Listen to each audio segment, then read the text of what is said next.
2 times the racing, 2 times the pressure. Tonight, the battle is on to determine a champion for Misfit Touring Series, as the late models tonight have not only one 100-lapper, but 2 of them.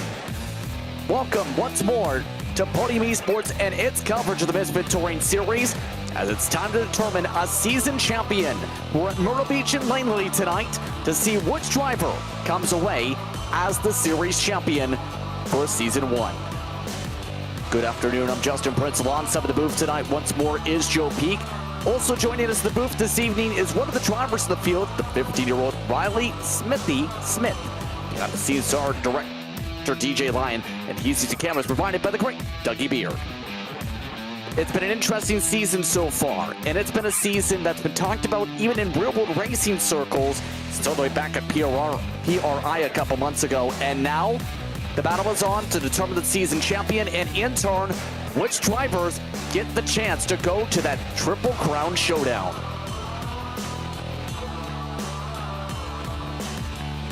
And as we get ready for the season ender here tonight, your thoughts on what we've seen when it comes to racing in this campaign, where many of some of the top drivers on iRacing come out, including Jake Sylvia, a 4-time winner.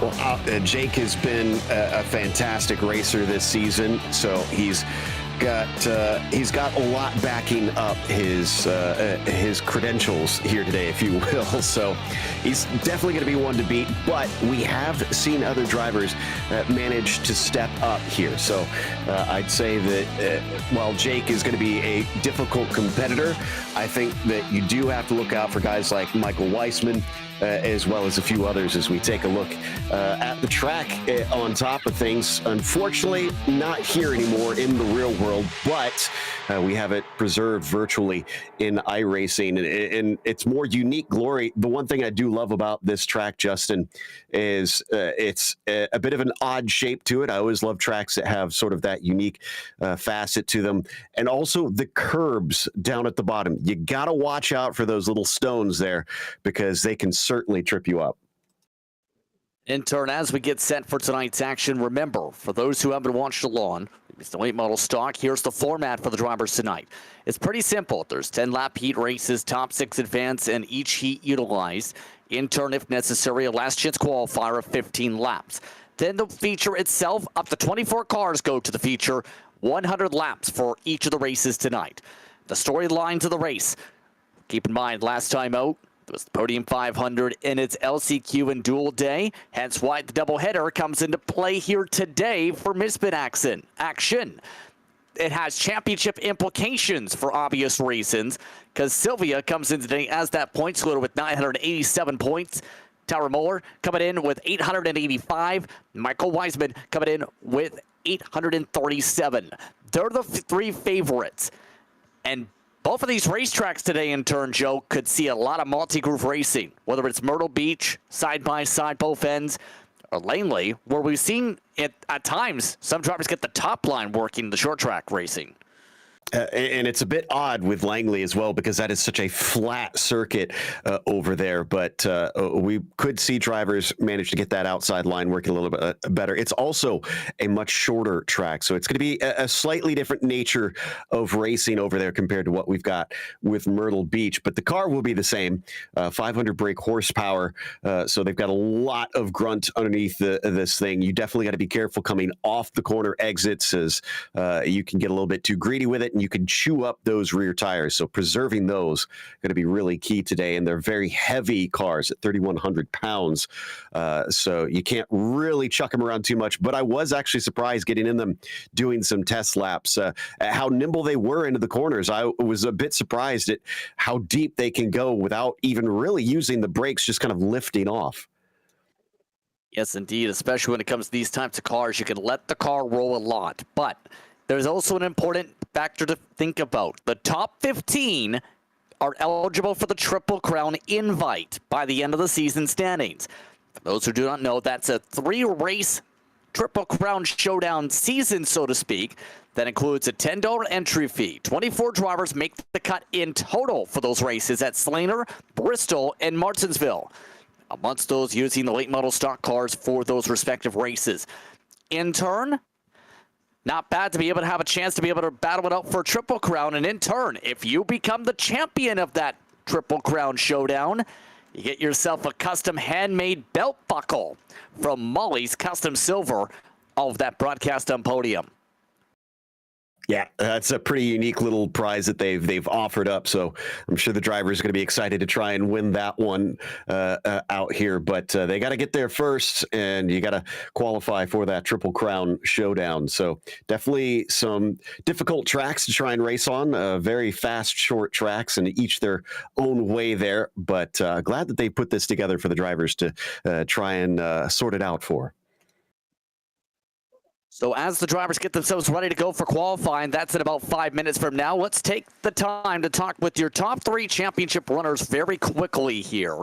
Drivers just got told to get ready for qualifying, but real quickly, we'll get a word first with Jake Sylvia, a regular when it comes to the iRacing platform, also amongst those who've worked with drivers across the platform in short track racing under the Patriot marketing brand. Jake, you're the championship leader coming in. 2 races to get the job done to secure the championship. Talk us through your mindset entering tonight. It ain't over.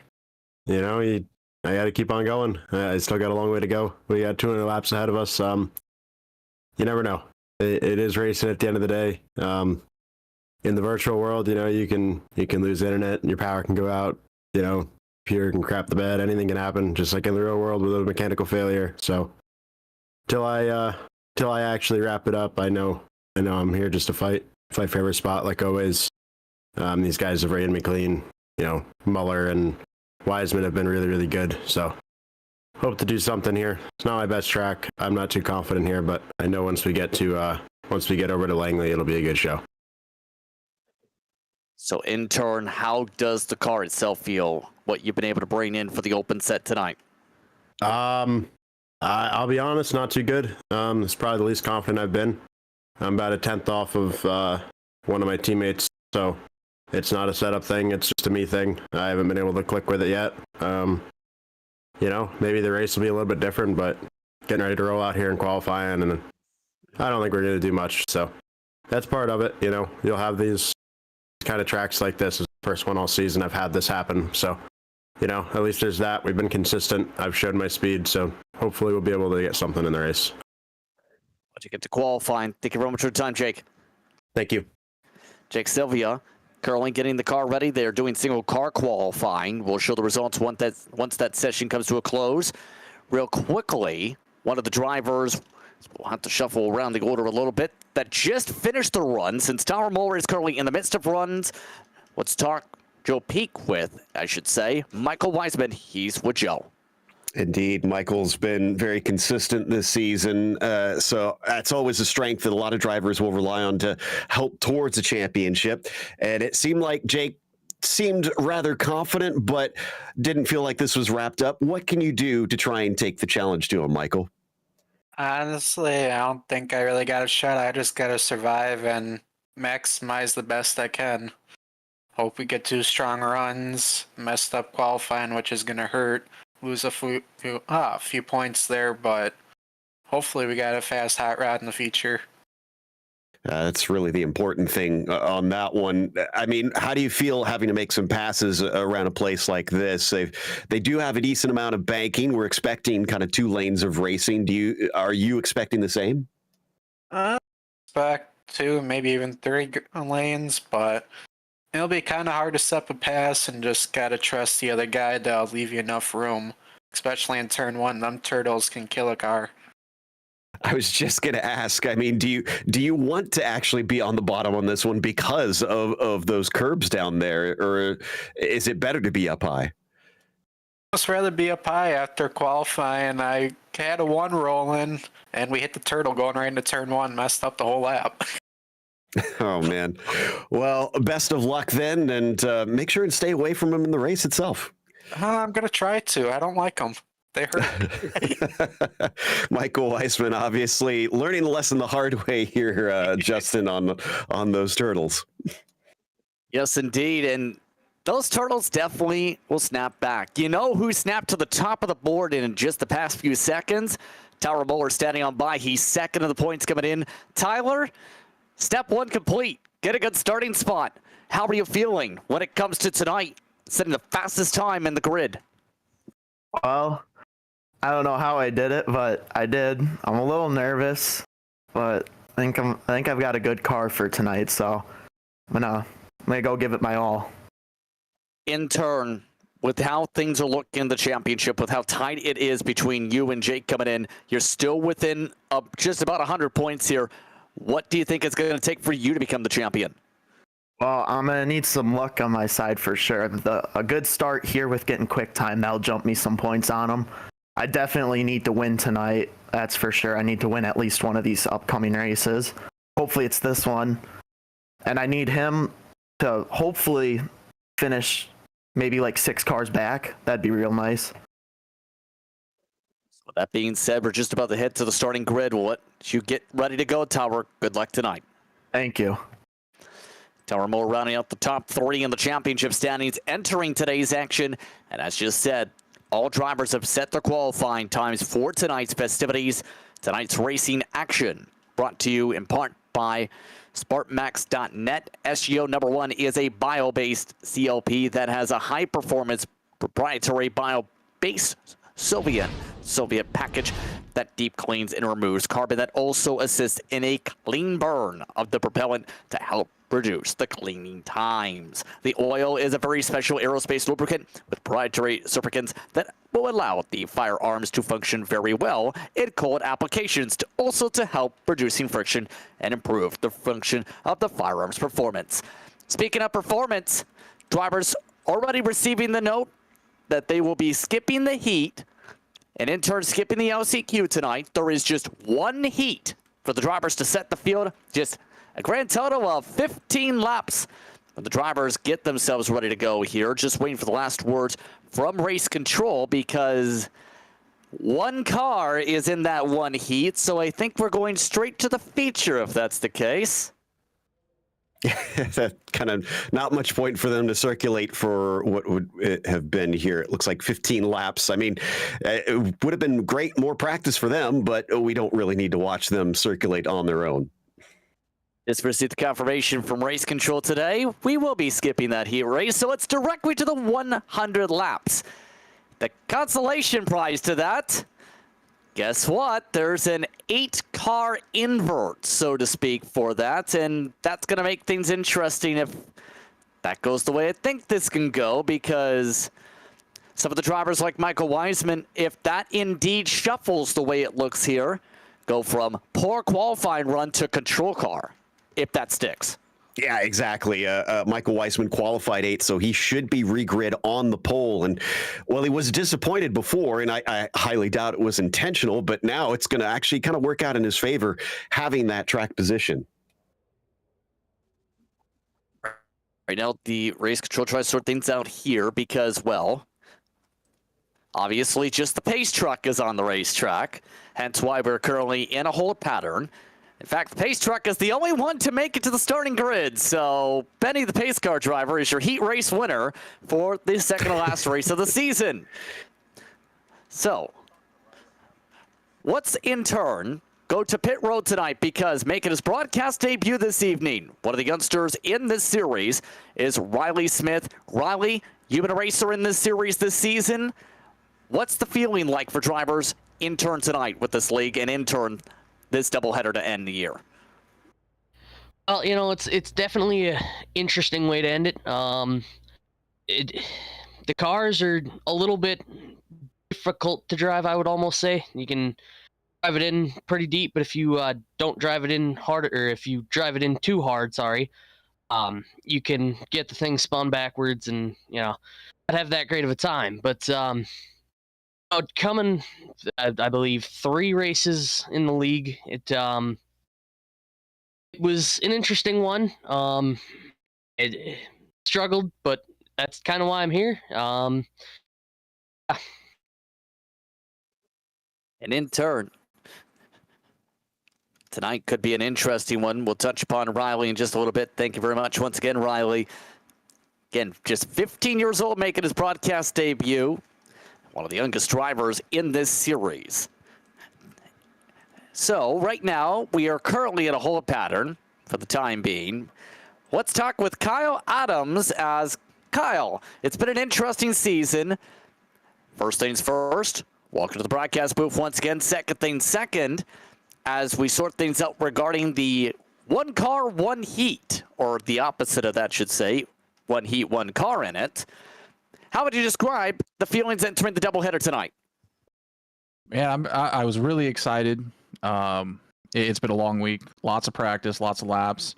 2 tracks in one night is going to be a lot for everybody, but and with the points battle that we have right now in the top 3, definitely is making things interesting that guys had to work on setups for 2 tracks, and then they got to qualify twice. It's really extreme, really fun to watch. It's been interesting to watch the banter back and forth throughout the week, and unfortunately, low car count here for Myrtle. I guess it's not everybody's favorite track. That's been the consensus. So hopefully we'll get a little bit of an increase there for Langley, and we'll put on a good season finale. Talk us through about the efforts for the league, because, well, for context, we actually met during PRI, which is in Indianapolis, the motorsport convention essentially for the whole industry. And Ryan Bauer kind of explained this to me, where, correct me if I'm wrong on the parts that may be off on, about how you had experience, you and several of these drivers at real-world racetracks. Then that course seen the landscape shuffle, and then went to virtual. Is that correct? Yeah, so worked at the Rockford Speedway as their media guy and their photographer, videographer, and we said through the winter we did not want to lose that short track vibe. So we actually created 5 different leagues, 5 different divisions of cars, and they ran every night back to back. So we'd get in 2:00 p.m. and we'd be racing till 7 p.m. Central. I mean, it was nonstop racing. So it felt like you walked in the gates of the racetrack and you were just one division after another. And we kept that strong. Just finished up the Slinger Series a couple weeks ago, and now we're finishing up this series. But it seems like everybody has been really hyped about it. Everybody's really enjoyed it, and I think it was really good for the racing community. So, well, with that being said, your drivers are ready. Let's see how they start. Good luck once again the rest of the evening, Kyle. I appreciate that. You guys too. Thank you for everything you do. Let's have a good night. Kyle Adams, taking the time to quickly speak with us here. He's amongst those getting ready. Here's a look at your starting lineup for the second to last feature of the season. Michael Wiseman's in control alongside Waylon Robinson. The 8-car invert is in effect. Row number 2 tonight. That will feature Dylan Colapro and Kyle Adams. Jake Sylvia being 5th with Deacon Smith in the 6th position. Riding at the top 8, Charlie Bates, Tyler Miller. And then your top 10 ends with Jeremiah Wachecki and Keegan Bush. Your other starters, Corey Vaughn, Ryan Wilson, and Bradley Stephanie. Stefan should say. That's a 3-wide salute for your top 3 in points entering tonight. Series hopes to make this a staple for future events. For the championship battles, your top 3 get ready, Joe. Your keys to win. I think staying out of trouble is definitely going to be the biggest part of this one. It's always a factor in short track racing, and also holding on to your stuff, because this track's going to chew up your tires over 100 laps. And in turn, we've talked a lot about the speed of Sylvia, especially when it comes to his official racing resume. That's why that's so much of a talking point. But in turn, based on what you've seen throughout the season, based on some of the interactions you may have had in the past with some of these drivers, based on the practice times being within a 10th, mind you, for the whole field, who takes the W for the first of these 2 features, in your opinion, and why?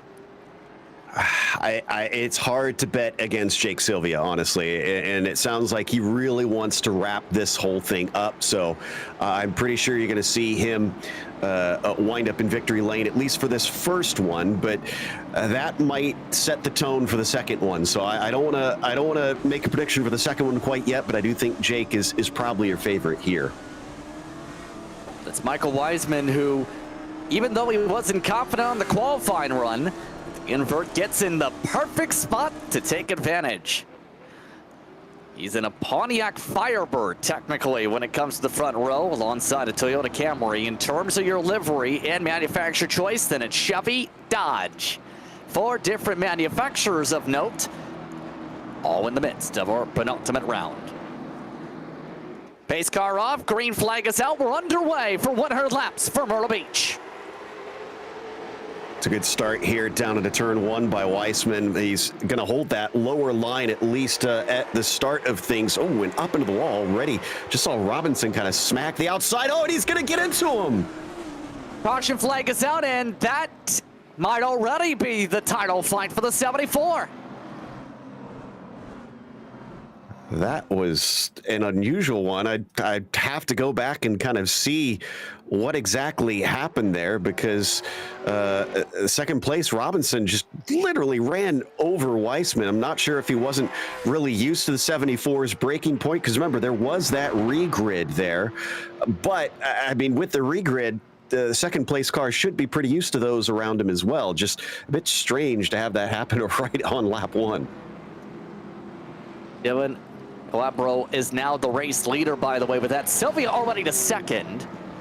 And I think most of the spots are going back to the 74.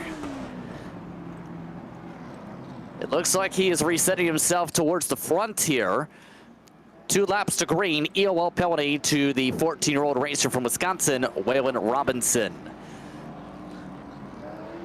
So yeah, Robinson gets that EOL because they give that EOL to who they deem to be at fault for the incident there. So he'll have to start from the back. That's a bit of a shame, considering Riley, he had that great front row start kind of in his hands and then sort of threw it away right at the get-go. Yeah, it was hard to tell. It didn't fully look intentional from Robinson, but stuff happens early in the race, and hopefully Weissman and Robinson can recover from that. Thank you very much, Riley. And it looks like the 74 has to go to the back here. We are at 1 to green, so you'll have to try and make a charge from the back now. It's Calabro now in control. Early start this time. Green flag is out. We're back to racing. Already the 71 taking advantage. He was the quickest in final practice tonight. Look who's already jumped up in a second. Sylvia's taken quick advantage of all the mess that had happened in front of him. Got spots already. And we'll see if he sits back and kind of lets Dylan lead this race, or if he wants to take control early on, as it looks like we got a bit of a battle for third, Justin. Yes, it's starting to build up right now with drivers like Kyle Adams taking peaks. Tyler Muller's already there. A bit of a door bang for Deegan Smith. And already starting to trade a little bit of paint there with some of the drifty drift. A lot of cars getting loose in the early going. Yeah, I think they managed to stay out of each other. Oh, but he's going to drift up a little bit, and Kyle Adams going to have to give him the space there. You really want to be getting on the throttle early coming off of these corners, because you can use it a lot better than you would think. But I did find turn 4, as Kyle Adams just did, it's easy to get loose off of that one onto the main straight. 24 machine of Kyle Adams in turn shuffle back to the 6th position. On lap 8 of 100 already in this one. This race also brought to you in part by Sharp Design Co. See that logo through the Myrtle Beach portion of the race tonight. They're a sponsor for Myrtle Beach and a couple of the other events this campaign. By the way, your drivers in the championship fight are in green. Sylvia is still in second. But for how long? Because Muller's been providing pressure up front. However, Muller is nearly hitting every single wall trying to find a way up front. Up at the back, it's 2 by 2. Weissman wants some spots back. Yeah, he's trying to see if he can push his way forward here early on. He wants that track position back, and tires be damned, I suppose, because that's the problem here with him having to try and do this. Is that was a big wiggle there from Weissman, actually coming off of turn 4. We're probably going to be seeing that all night long as drivers are eager to get the throttle down. Up towards the mid-pack once again. Deegan Career Ender Smith. That's the nickname he chose for Discord, after all. Trying to prove why he's been in victory lane a few times this season. He hasn't had the most consistent season, but he is in the top 5 of the points after all because of those abilities he's showcased to win races. He's still trying to find a way to get him the pass done on Charlie Bates. We heard Michael say that he feels like maybe the high line is the place to be just to stay out of danger here. You definitely got to cut down low coming off of turn 2 there to try and really get the straight line speed. And nice run. 15 must have actually gotten a fantastic exit off of turn 2. Couldn't quite get fully side by side with Bates though. They're forced to reset. Oh, a big dive for second up the road. That's Moore alongside the 88 of Sylvia. The importance to get points is on. Sylvia gives him a lot of space, but a lot of sliding from that Team Zeems machine of Muller.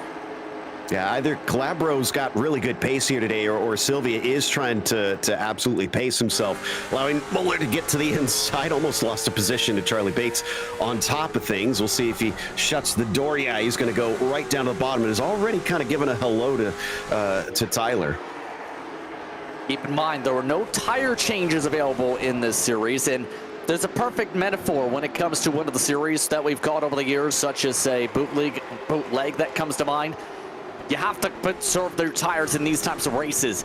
The best drivers, like we've seen all season, this series especially too, are the ones who are best long run. If you burn your stuff up early, you're going backwards. Yeah, you have to be a big picture thinker in this series because we have seen drivers that have used them up way too quickly early on here. So Tyler's still holding on to that second place. If Jake is holding back, then maybe we'll see that reverse a little bit later on if Jake has more rubber underneath him and Muller had to use up some to try and find his way to second.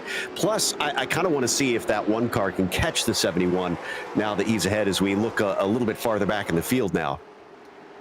Wayman Robinson making the pass in the 74. Still significant damage, mind you, to deal with for Wiseman. And you have to be wondering what the 89's thinking, because it's pretty clear that Bradley wants to go. But where do you go? It's a brick wall side by side. Yeah, he's kind of plugged up here at this moment, and I'd do the same thing that he's doing, is just give him a little space to feel things out because of stuff like this. There they go. Caution flag is out.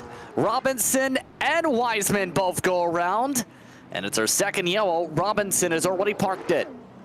Yeah, unless you know you can trust those drivers around you, you just get a little room for error out there. And Robinson spinning around could have taken him out, but thankfully he was giving him about a car's length in front of him. That allowed him time to react, and Stefan was able to stay out of the mess the way that Wiseman wasn't. It's been such a disappointing day for that 74 after being gifted the pole position.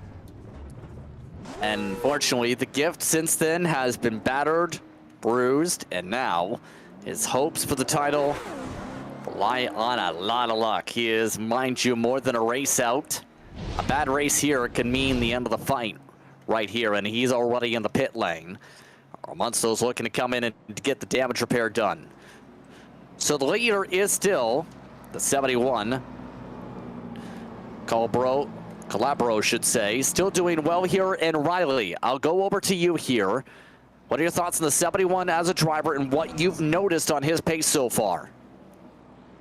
He's had some really good pace here to start the race. Got that lucky break to get the pole restart after the first Wiseman Robinson incident start this race. But I almost don't wonder if maybe he's pushing a little bit too hard, if he's not abusing his tires and, trying to stay in front of this field. The same thing for Muller. I mean, they've been really close together, and I don't know if they're going to have the tires that they'll need to finish this one out. We'll see indeed what happens here. Thank you very much once again, Riley. And keep in mind, he is a driver that has some experience on the sim, especially when it comes to series like SARA, the Sim Auto Racing Association, for those not in the know. He's proven he's not going to be easy to make a pass on with how he's been able to have the speed. But the question's going to be, how long is that set going to hold on, Joe? Yeah, I mean, it's kind of something where we really won't know until later in the race, because I'm not sure how hard they are able to push. And some drivers are better at both being fast and conserving tires than others, too. So that's the other thing. It might look like it from our perspective, like he's pushing too hard, but then we get to the end and others still can't seem to catch up to him. Still set to get it back away. Quabro still in the lead. Moore in second, Sylvia and Bates, Smith and Adams, followed by Jackie and Bush. Green, green, green, backing away from Myrtle Beach, and off to a clean start up in the front. Side by side again is on for second. Moore already trying to give a little bit of a pinch. Sylvia has a good start though on that bottom groove. Yeah, Sylvia's trying to see if he can get that spot back here, but if he gives up quickly, then I think he is conservative. And yeah, he pulled back in. He's going to show his nose down into one. Oh, maybe he's not. He is going to try and fight him back. So yeah, never mind what I was just saying. He's not interested in conserving tires at this stage. He wants that track position back.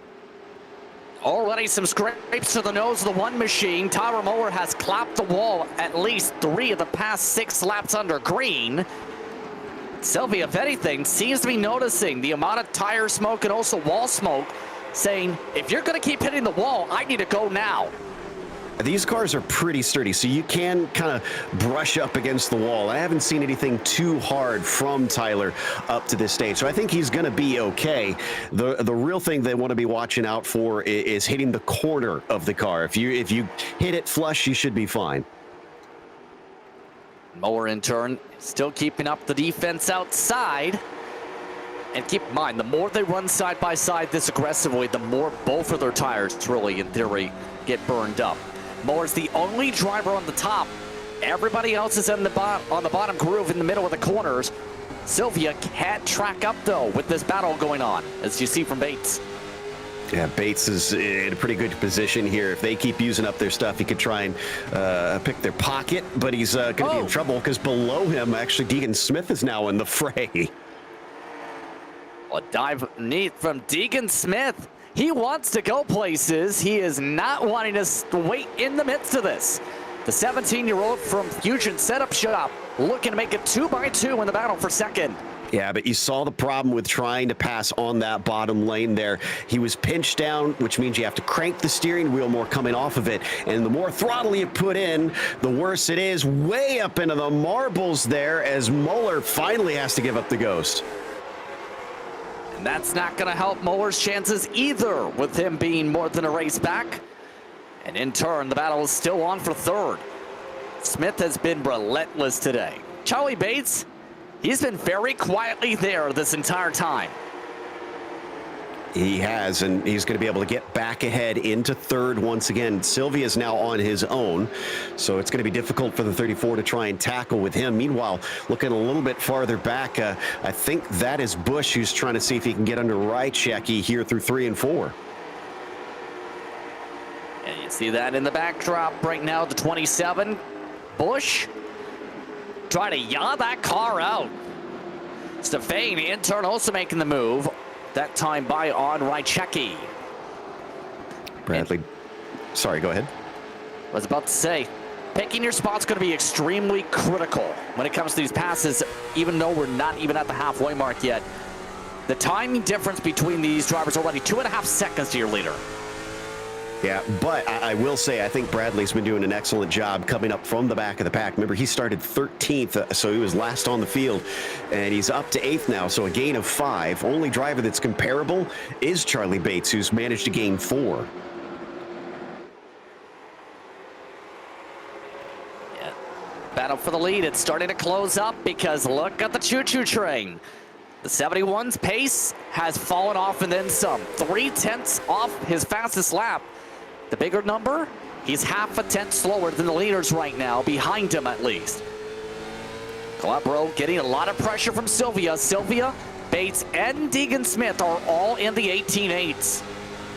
Nose to tail here up at the front, so pressure starting to get piled on for that. 71, never mind, it's no longer pressure. He's getting overtaken. Jake has decided it's time to move early in this race. Sylvia wants to go and wants to go very fast. He's already to the race lead just like that. That comes on lap 38. Second, Charlie Bates. He's trying to make some cuts underneath, nearly make some contact. Yeah, going to try and overtake that second spot Calabro. I thought he was going to go farther backwards with how high up the banking he went there, but he managed it quite well. Still, I don't think he's going to be able to fend off Bates unless he's really good off the turns. And yeah, there you go. He's able to get the throttle down.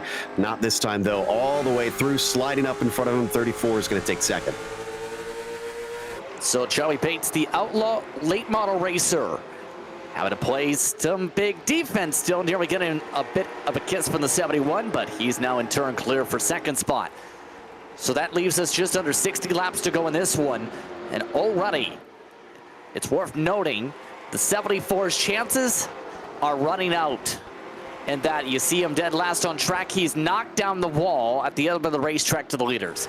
Others, they're going to need some track position and fast here if they want a chance to battle up front. A nice little battle in the back, though. Rychecki once again in some fun with Kyle Adams, lead organizer there in the number 24, and he's got his nose underneath. We've seen this a few times where drivers manage to get side by side and get a little loose on top of it. Yeah, I don't know about you, Riley, but I don't think I'd really like that bottom lane. Oh, and a big door. Kyle Adams with a second door. Well, that was an interesting way to say I didn't appreciate that. Why not damage your left side of the car on top of the right? Yeah, they're able to get away with that pretty easily. That was a pretty soft hit between them. Oh, but ducking back underneath.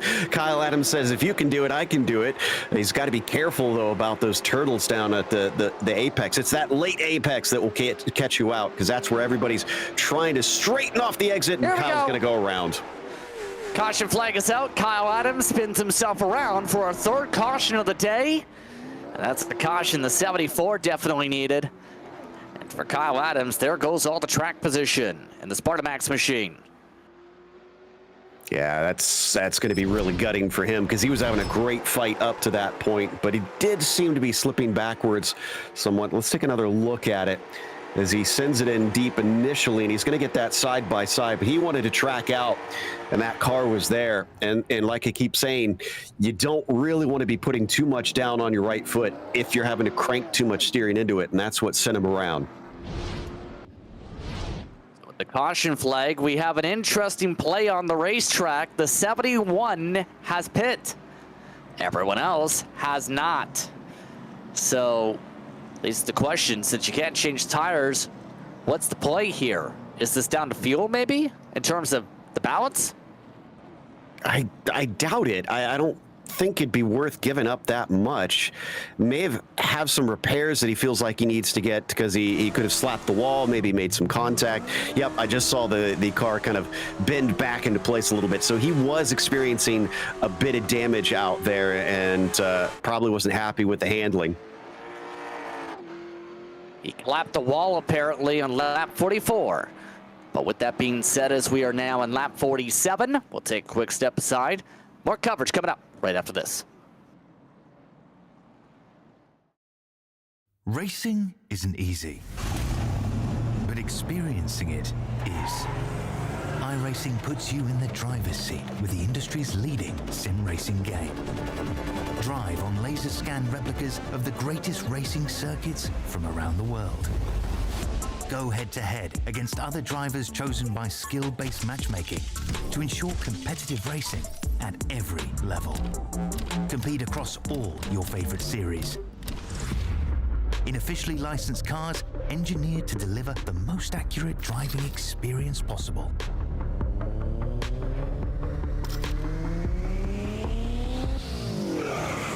Join a race or host your own with players from across the globe. Race against the computer or in a league with friends. Feel the thrill behind the wheel. Visit iRacing.com.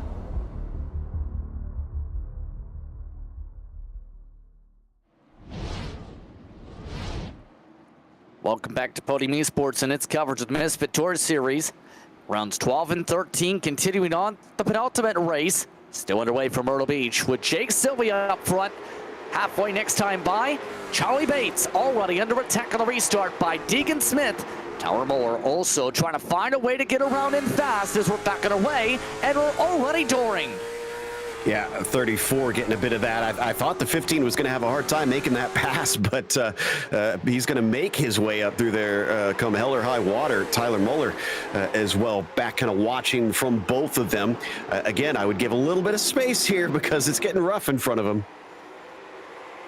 And it's getting very chippy in turn two with some of the contact building up. Smith has not been afraid to lean on drivers, it's been noted, when it comes to how things have played out tonight. Smith still not able to clear on by. So the contact pushes Bates up the racetrack. That shuffles him in a battle for third, just like that. Yeah, now Muller's going to try and get back in there as well. Remember, he was much farther up the order early in, but struggled a little bit today as he tries to cut back underneath those Bates, and he's going to go back at it with Smith once more. But I think Smith is a little too far ahead. No, great holding on there by the 34 to keep his nose in it. Bates and not backing down on this, and the more this helps out Sylvia here with this battling. Deegan Smith still not backing off.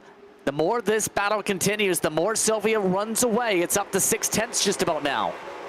Really impressed with Bates here, making that bottom line work in a way that we haven't seen a whole lot of cars do. Highside seems to get that better launch most of the time, like you can see there, but just sticking with it. That shorter line at the bottom, somehow the 34 has managed to stay a lot smoother. The one machine just trying to figure out, where do we go? Where do we go? Well, here's the issue too in terms of remaining patient. Hence the aggression level going to 3 wide. Oh. He's been trying to send it now a few times because Keegan Bush is all over his back bumper too. That was very brave out of Tyler. We did hear one of the drivers, I think Wiseman, saying he thinks 3 wide might be possible, but I feel like that was pushing it a little bit. If I was the one, I don't. Oh, and we got a caution. And it's on the front straightaway. Ryan Wilson and a couple others are scattered all over the front straightaway. Stefan also involved, and we're under caution yet again. It's not been a good time for the Zomblers Esports Club car. They've had some damage since the early going, and now Ryan Wilson is involved in the yellow. I feel for Stefan. He was making such good progress earlier on in the race and just basically got turned around a little bit there. I don't know if maybe need to give a little bit more space, but it definitely hooked him quite hard there. So the 56, unfortunately, a little bit too close. Here's the replay. Yeah, he maybe could have given him a little bit more space, but also you could argue the 56 had a little bit more room to the outside. Kind of a racing incident to me. That being said, that adds a bit more damage to both their cars. They've ducked in, one of them at least, to the pit lane. Ryan Wilson electing to stay out. I was about to say, it's interesting to see a lot of different groups try and kind of spread to different marks. We'll take a look at this one more time here. Yeah, that was a bit of a hard contact and hard lick after the turnaround. And Ryan was arguing his case over the radio as well, saying he was still up on the outside slightly, so he felt like he had an excuse to have some room be given out there, and they haven't put down an EOL for either driver yet, so maybe they agree with me that it kind of each could have given a bit more in that situation. The time will tell on whether or not they feel like somebody gets more blame than the others, because they'll get that EOL. I think that's the exact call that was just over the radio. So coming up to 40 laps to go. And the field sorting itself out here in the midst of all things. The military machines are calling for a photo op, I think, on the radio, because Corey Vaughn has a military themed scheme based on the Marines. And Kyle Adams, well, on top of the sponsor, I believe he has the Army on his car. They're starting just about next to each other on this restart mid-pack as your leaders get set up here. It's not time to get distracted by everybody's paint schemes, though, because we're down to 40 to go. We passed the halfway mark. If you're at the back of the field, you need to start moving forward. 24, nearly accidentally turning. Was that Calabro, I think? Yeah. Well, it's the Navy.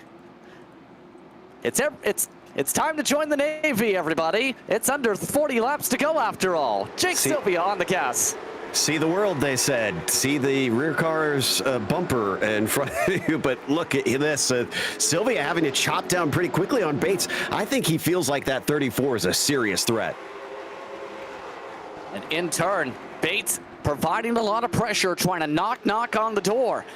Within a quarter car length still. Battle is more so on for third right now, and this could be very helpful, to say the least, for Bates to try and set things up for the win. Yeah, it looks like that's going to go single file. Riley, I'm kind of curious, if you were in that 34, what do you do at this stage? Do you try to go on the attack with so many laps left, or do you try and hold station? Ooh, Riley might be a bit gun shy right now, but looks like Charlie Bates is at least going to hold pretty close behind him as that battle for third won't go away there, Justin. Yeah, they're not slowing up in terms of that fight. A little bit of a drag to the wall. Here comes Muller inside for third. A push up to the fender. Muller able to keep it off of Smith. Deegan Smith plays the defense well, but the caution is out behind him. And Michael Weisman's championship hopes, I think, are completely in smoke. He's gone to the back multiple times now, and he actually passed a couple cars. He didn't hit anything, though, so I think he'll be okay, although his tires are now going to be even more worn. You're going to see here, I think it's a little contact that'll send him spinning. It looks like with that 24, yeah, trying to track up, and good job from Kyle Adams keeping that car from getting spun around. No surprise, he's already in the pit lane as a result of that slide spin. And the amount of damage that he's built up on the 74 car tonight. He said he needed a miracle. He's gotten everything but it. He's hit the lottery on how not to win a championship in the penultimate race. By the way, Riley Smith is back, Joe. So, Riley, I mean, what would your approach be if you're that 34? If he can get behind the 88 again on this restart, should he try and go all out and see if he can get that track position? Or should he try and stay patient, hold on to his stuff? Oh, definitely he should go for it. He's got nothing to lose at this point. If I was Jake Sylvia, though, I would definitely be a little bit worried about that because you've got Muller 2-3 spots behind you. One small mess up there could maybe throw off your entire championship. So definitely go for Charlie Bates. But for Jake Sylvia, it's trying to play it cautious here. Thank you very much once again, Riley. And keep in mind, remember, that Triple Crown invite goes to the top 15 for the lock. Bates came in 31st in the points. He's only made a couple starts this season after all. However, say Bates was to win out to end the season, because a couple of the others in the 300s are not here right now, there's a chance he might jump into the top 15, but in theory, he'd have to have a near max points day to do it. And, you know, Riley made a really good point there that Charlie has very little to lose here. He needs to do something and might as well. Whereas Jake Sylvia, we were talking to him earlier, he's got to think about the big picture on this. So he really shouldn't try to fight him too hard if Charlie proves to be aggressive. But Charlie's got to get there first. And if I know Jake Sylvia, he's going to make sure that he outruns that 34 to prevent him from a chance to try and get a nose underneath. Not in position to restart once more. Jake Sylvia still in front.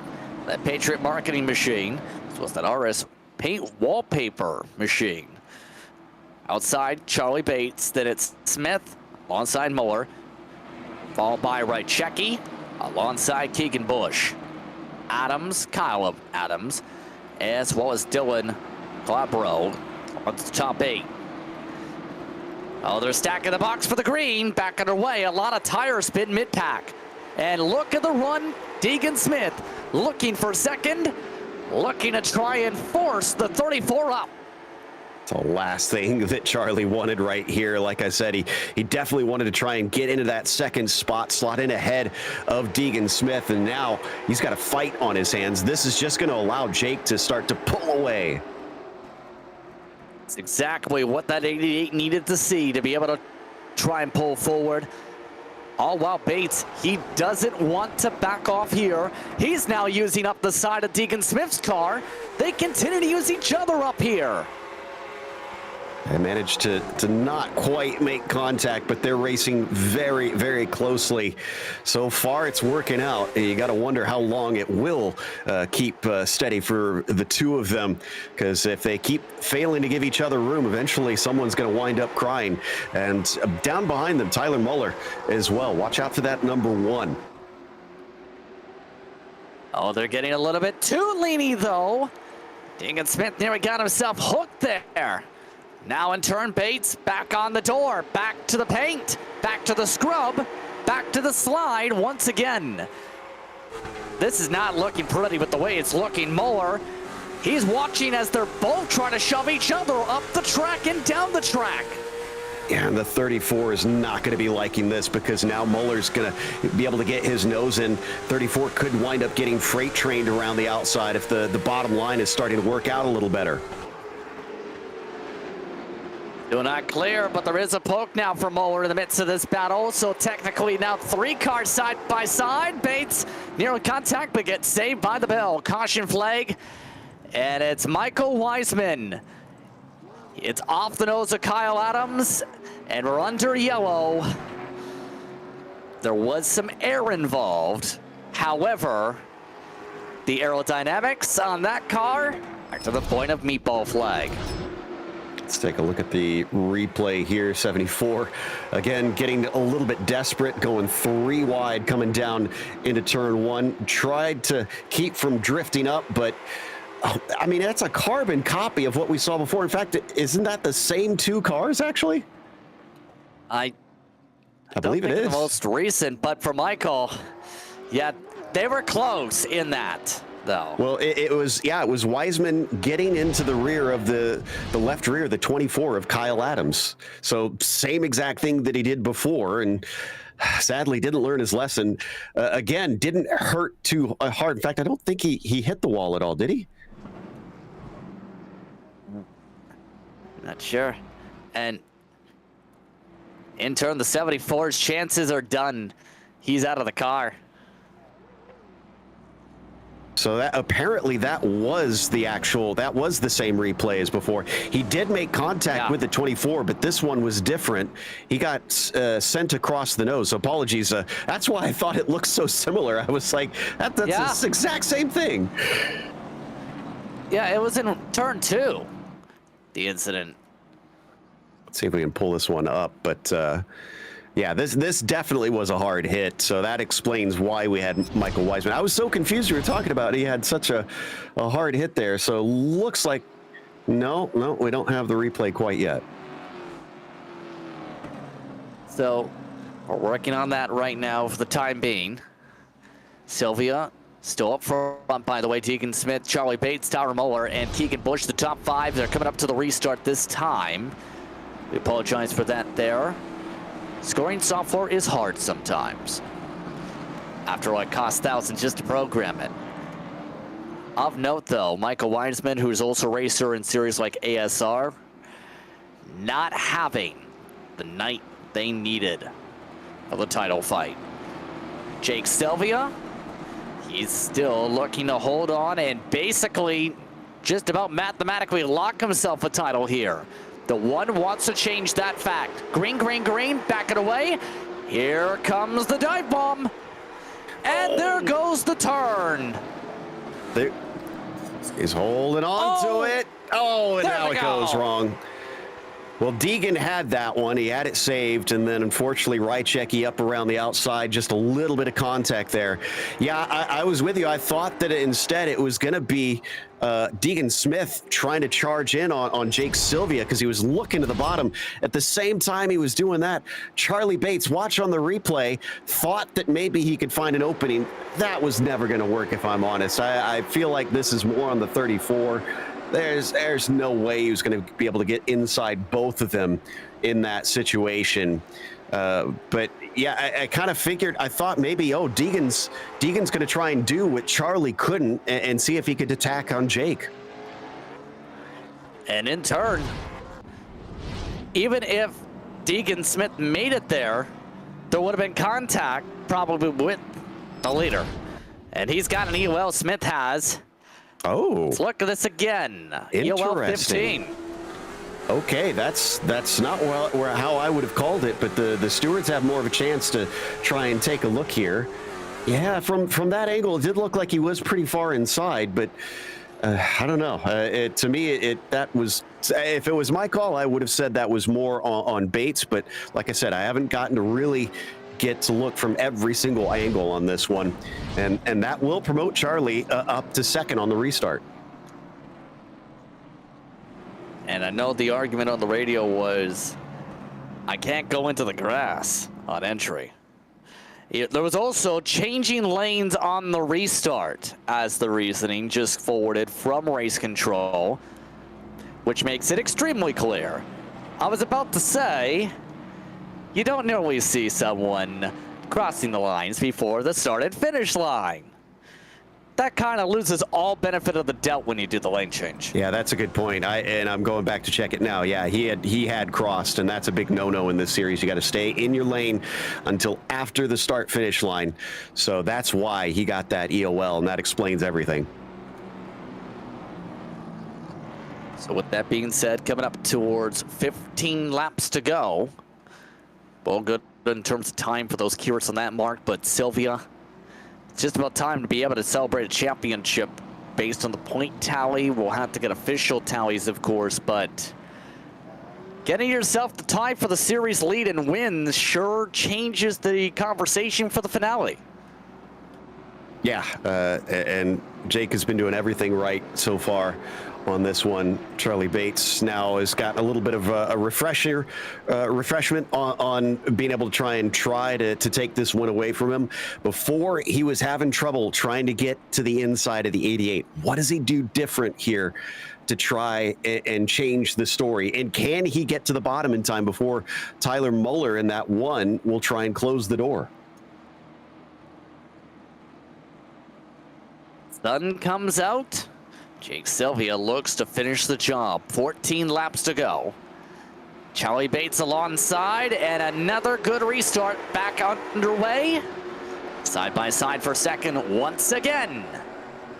Yeah, Tyler caught him out. Now Tyler's going to get that second position. 34 tries to cut back down. Does a good job keeping Calabro and the 27 of Bush behind him here, but the damage has been done. We're only 14 to go. Chances are running out. That was a big slap in the wall by Bush.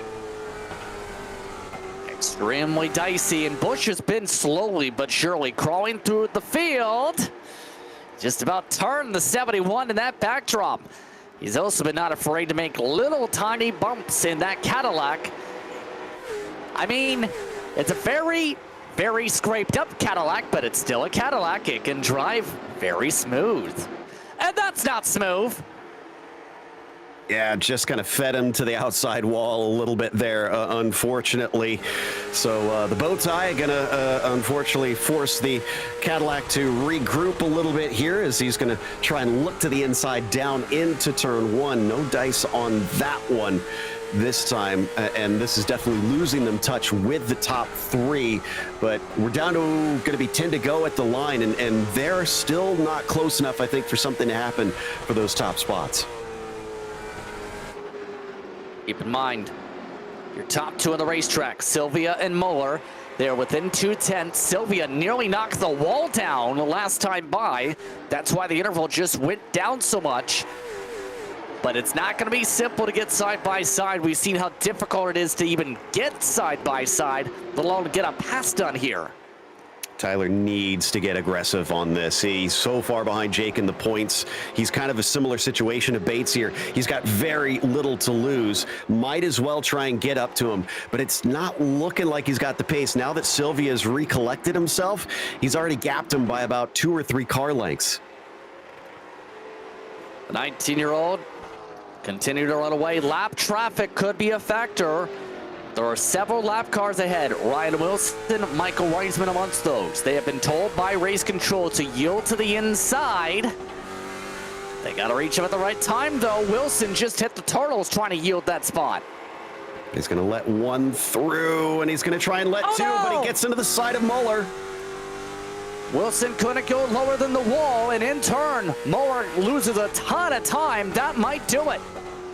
That's going to be extremely difficult for him to come back on that one. That was really bad luck on his part.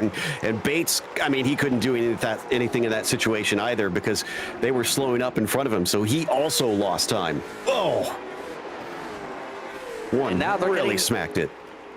Yeah, now they're extremely defensive with that wall snap. And smack. Under 5 laps to go. Here's Bates. He's trying the diamond line. He's letting that rear end hang out to get the run. Already 1 block on the front stretch. Bates wants the chance to the inside.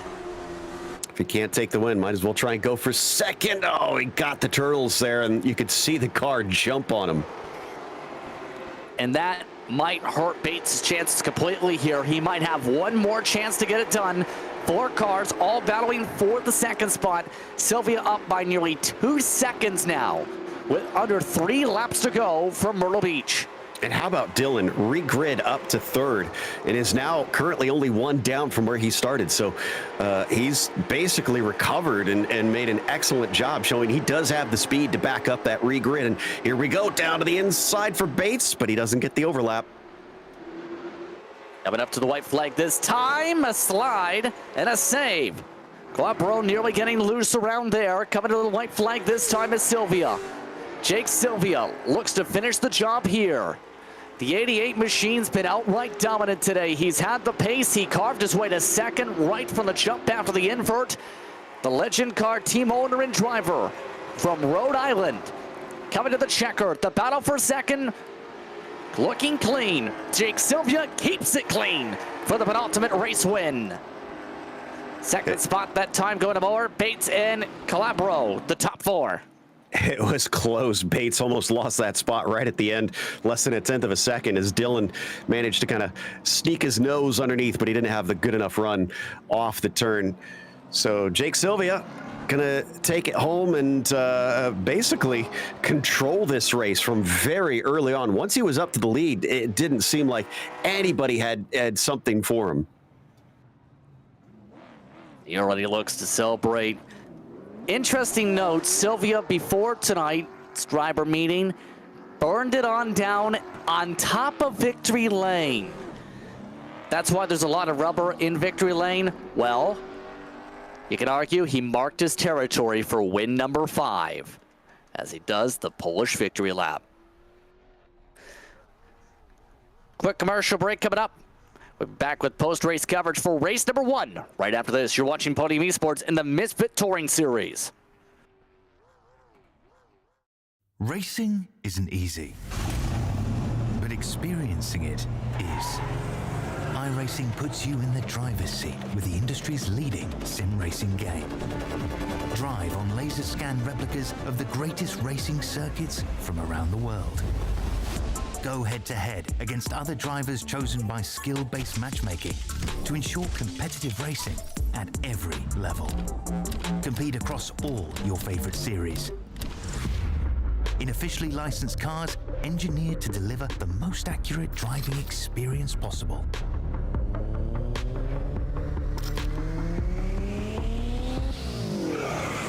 Join a race or host your own with players from across the globe.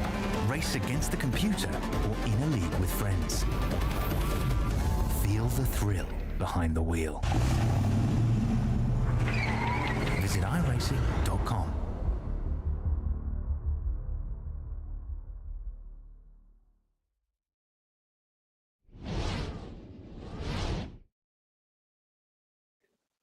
Welcome back to Podium Esports with its coverage of Misfit Touring Series Racing, the penultimate race coming to close from Myrtle Beach. Let's take a look at your unofficial race results. Jake Sylvia takes home series leading fifth W of the campaign. Tower Moore in second. Charlie Bates, your top three. Rounding out the top five today, Clabro and Bush. Corey Vaughn went from 11th to 6th very quietly and discreetly.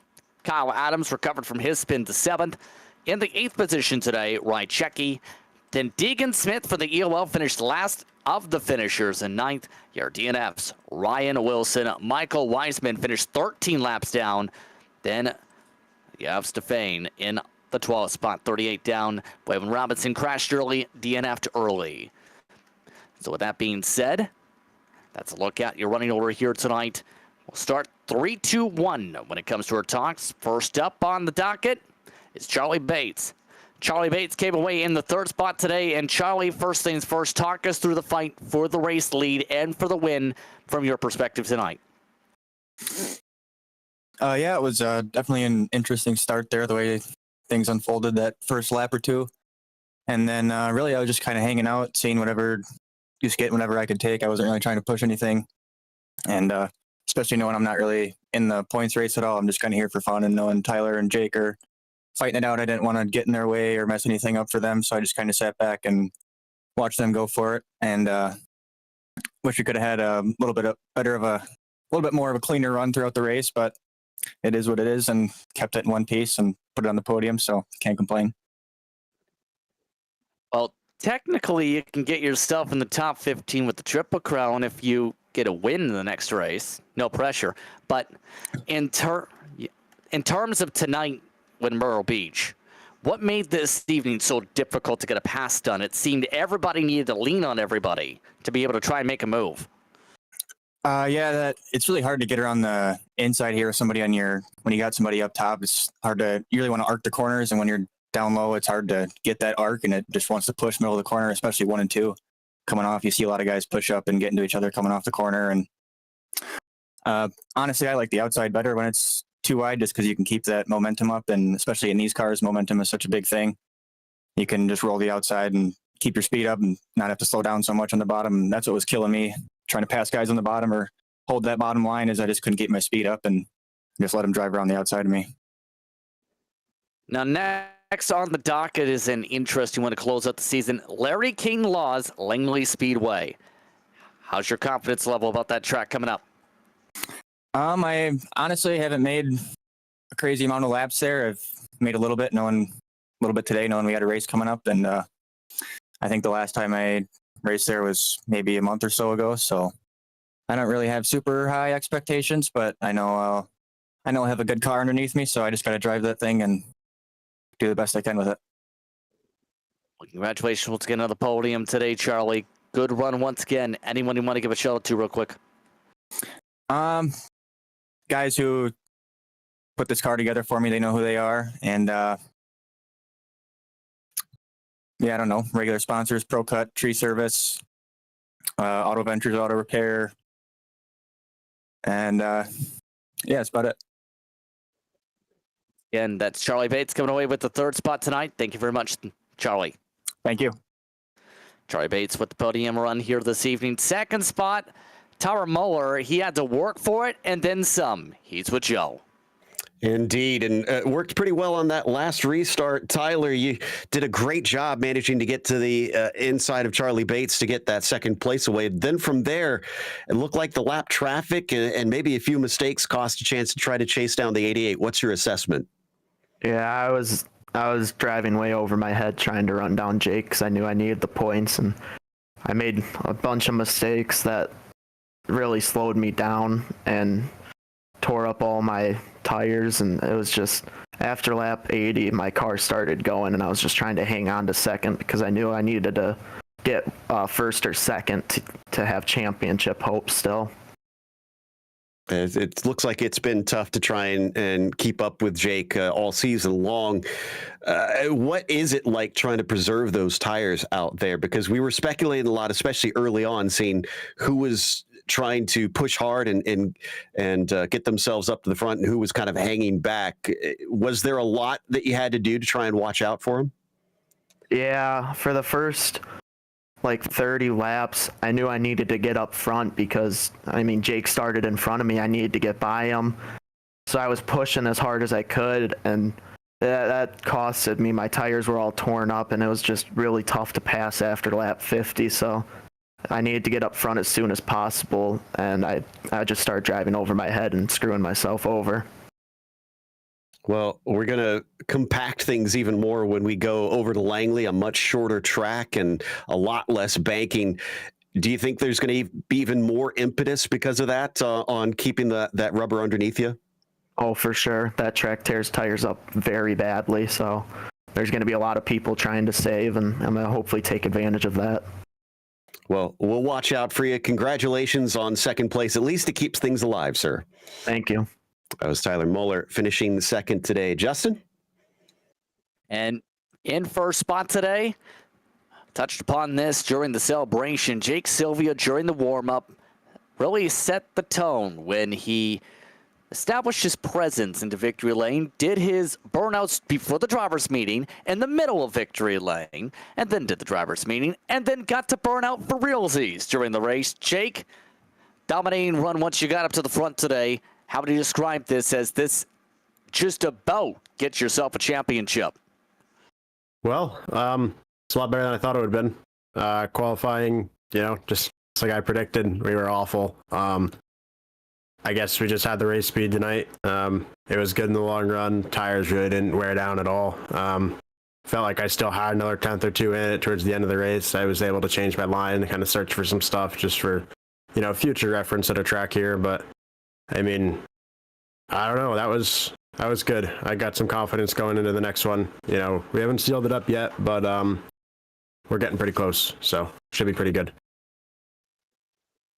Of course, just about a max points day when it comes to this respective race here. When you were seeing all the craziness going back behind you, what was going through your mind? Trying to hold on, but also doing with some pressure, including one near dive bomb for the lead. Yeah, I mean, I had to make it done.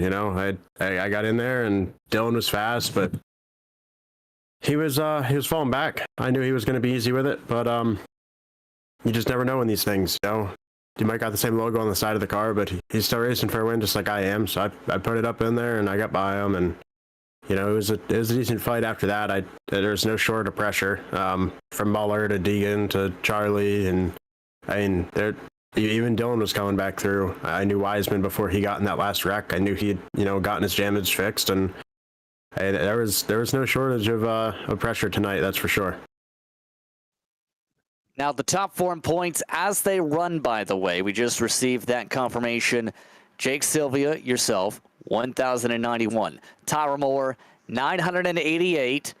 Michael Wiseman, 898. Deegan Smith, 861. If I'm getting the math right here, basically a good finish gets the job done here. In turn, Langley, what's your confidence on that setup for the Langley race coming up here? I put in a little bit of time last night. It's one of the tracks I ran a lot of officials at. That's kind of what I'm basing my setup off of. One of my favorite tracks. I think it races really, really well. I don't know. I know a lot of other guys feel the same way about it, so I'm not entirely sure if we're going to get anything done, but like you said, I don't think it's going to take a decent finish, so just got to be out there, got to survive. Of course, like always, anytime out on the track, I'm going for checker flags and I'm going for those poles, so we're going to go try to sweep the day tomorrow and, get the thing done, get on with it, get done with it, and wrap up this championship and, get me one of them Molly's custom silver little belt buckles because, they put in a lot this season. They got some cool stuff over there, so that's what I'm hoping for. On that note, congratulations on the victory once again here. Any shout-outs you'd like to give real quick? Yeah, everybody, you guys up here making this happen. I know Riley came in on short notice. He's been doing a great job. You're, always a good time to have you in the booth. Joe is here. Everybody's here doing their thing. You guys are putting on a great show. Kyle's making stuff happen. Brandon's doing good on race control. And as always, Ryan Kuhn for the good setups. He's been having me flying tonight. Well, once again, congratulations on the victory tonight. Thank you. Jake Sylvia, gets the job done for the win, and just about mathematically for the title.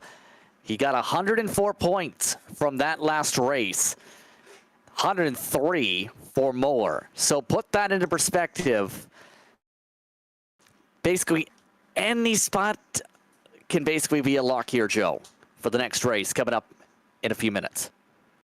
Yeah, exactly. So I think at this point, and this is the great thing about what the 88 has done, he's put this in control of his own, like he's in control of his own destiny is what I'm trying to say. So he doesn't have to worry about having a bad day as much. He doesn't have to worry about anything except what he does out on track. He can stay calm, just bring home even the smallest of points, and he's champion. We'll take a bit of a break.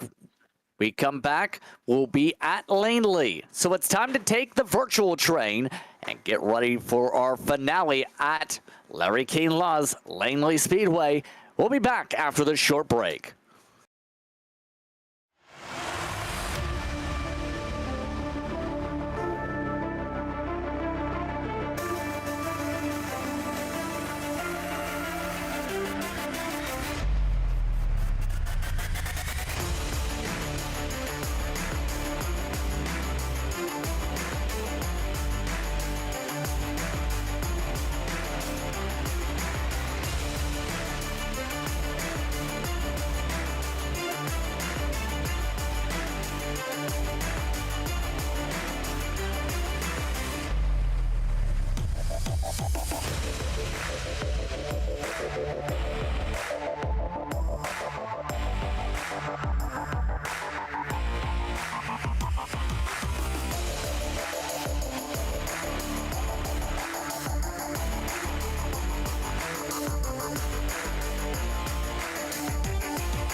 Welcome back to tonight's coverage of the Misfit Touring Series. It's the finale. After a busy doubleheader, this is the final part of said doubleheader as we get set to go once again here on Podium Esports. Justin Prince, Joe Peak, along with Riley Smith alongside trackside for this evening's coverage. DJ Lyon producing using cameras provided by the great Dougie Beard. Drivers are moments away from the final qualifying session of the season. And in turn, that means one more thing. 100 laps up on the board, no heat or LCQ for this final race. But in turn, Joe, it should be an interesting one. Langley already producing a lot of fireworks as drivers try and get used to this track one more time. Yeah. This one is going to be a bit different than before because you're almost constantly turning at this track. So the drivers will have to watch out for those tires even more, as we heard some of them talking about it, that you're going to need them basically even on the straightaways here. And with it being so much shorter, that means shorter gears, that means more oomph underneath you, that means you have to be even more gentle with that right foot. 14-second lap times around this racetrack here tonight. Most drivers getting the bottom to work. Keep in mind, some of these drivers still have the Triple Crown Showdown to consider. Those point tallies for outside the top 4 still to be fully calculated, yes, but there are still some drivers racing for their chance to be in those 3 races. The top 15 end up getting automatic invites. Others, $10 the invite fee. So we'll see how things play out. This is the final race. For a chance to lock it in, drivers again have open qualifying for the single cars. So drivers waiting to find out who won the number draw. Now this is going. Qualifying starting with 15 is our word. Deegan Smith will start as the first car. And you can see him trying to light up the tires there. It's going to be important because it's such a short lap. You got to prepare the car, get it ready to go around here because you're on it immediately. You have to remember. Now, yes, we heard Justin say this is open qualifying, but they're releasing them one by one if you're new to this series. So we'll start here with the 15, and then we'll go down along through the order. And if you miss your call, well, then you're basically going to be sent to the back. So first lap down for Deegan Smith. He had an ELO, remember, in the last race after a caution late in the running. Before tonight, he had been a back-to-back winner at the Bull Ring and at Phoenix, a 3-time winner this season. So far, his time's in the 14.8. Wants the 2 laps. And in turn, the good to go given for the next driver to come out already. Just like that, it's the first of those who said, I don't like Myrtle Beach. I'll wait until Langley. No, seriously. It's Terry Wansness, the first of the 2 who were waiting alongside for this race because they didn't like Myrtle Beach. Yeah, it's a bit of a shame. I do understand if this is just for fun, then might as well not do the tracks that you don't consider fun. But then I'm also kind of the mind that it's the more the merrier. So a bit of a shame that a few drivers weren't willing to try and challenge themselves a little bit there. But Wangsness is coming around with a 15 flat 076 there for his first lap. A little bit off Deegan Smith. He's going to have to improve if he wants to get within a quarter of a second here. Didn't set a time faster than 15 flat in practice, and yet an invalidated second lap.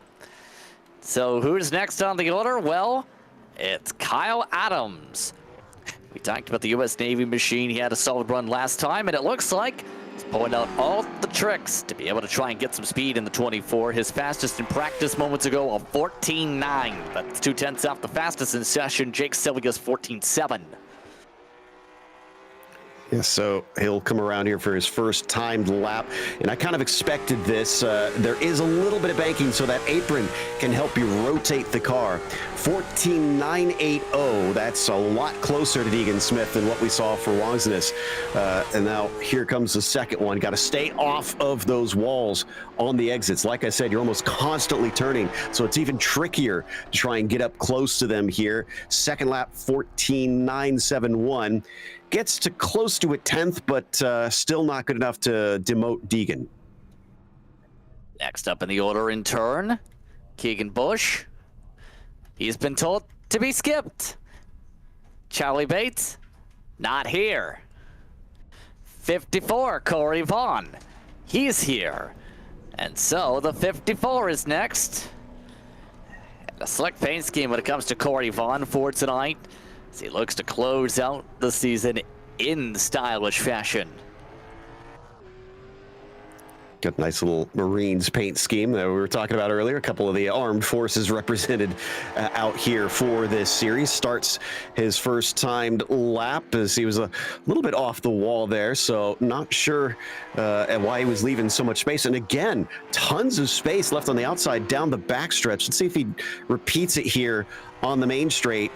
He's leaving almost a full car's width, so this is a lot of extra momentum that he could have been using here.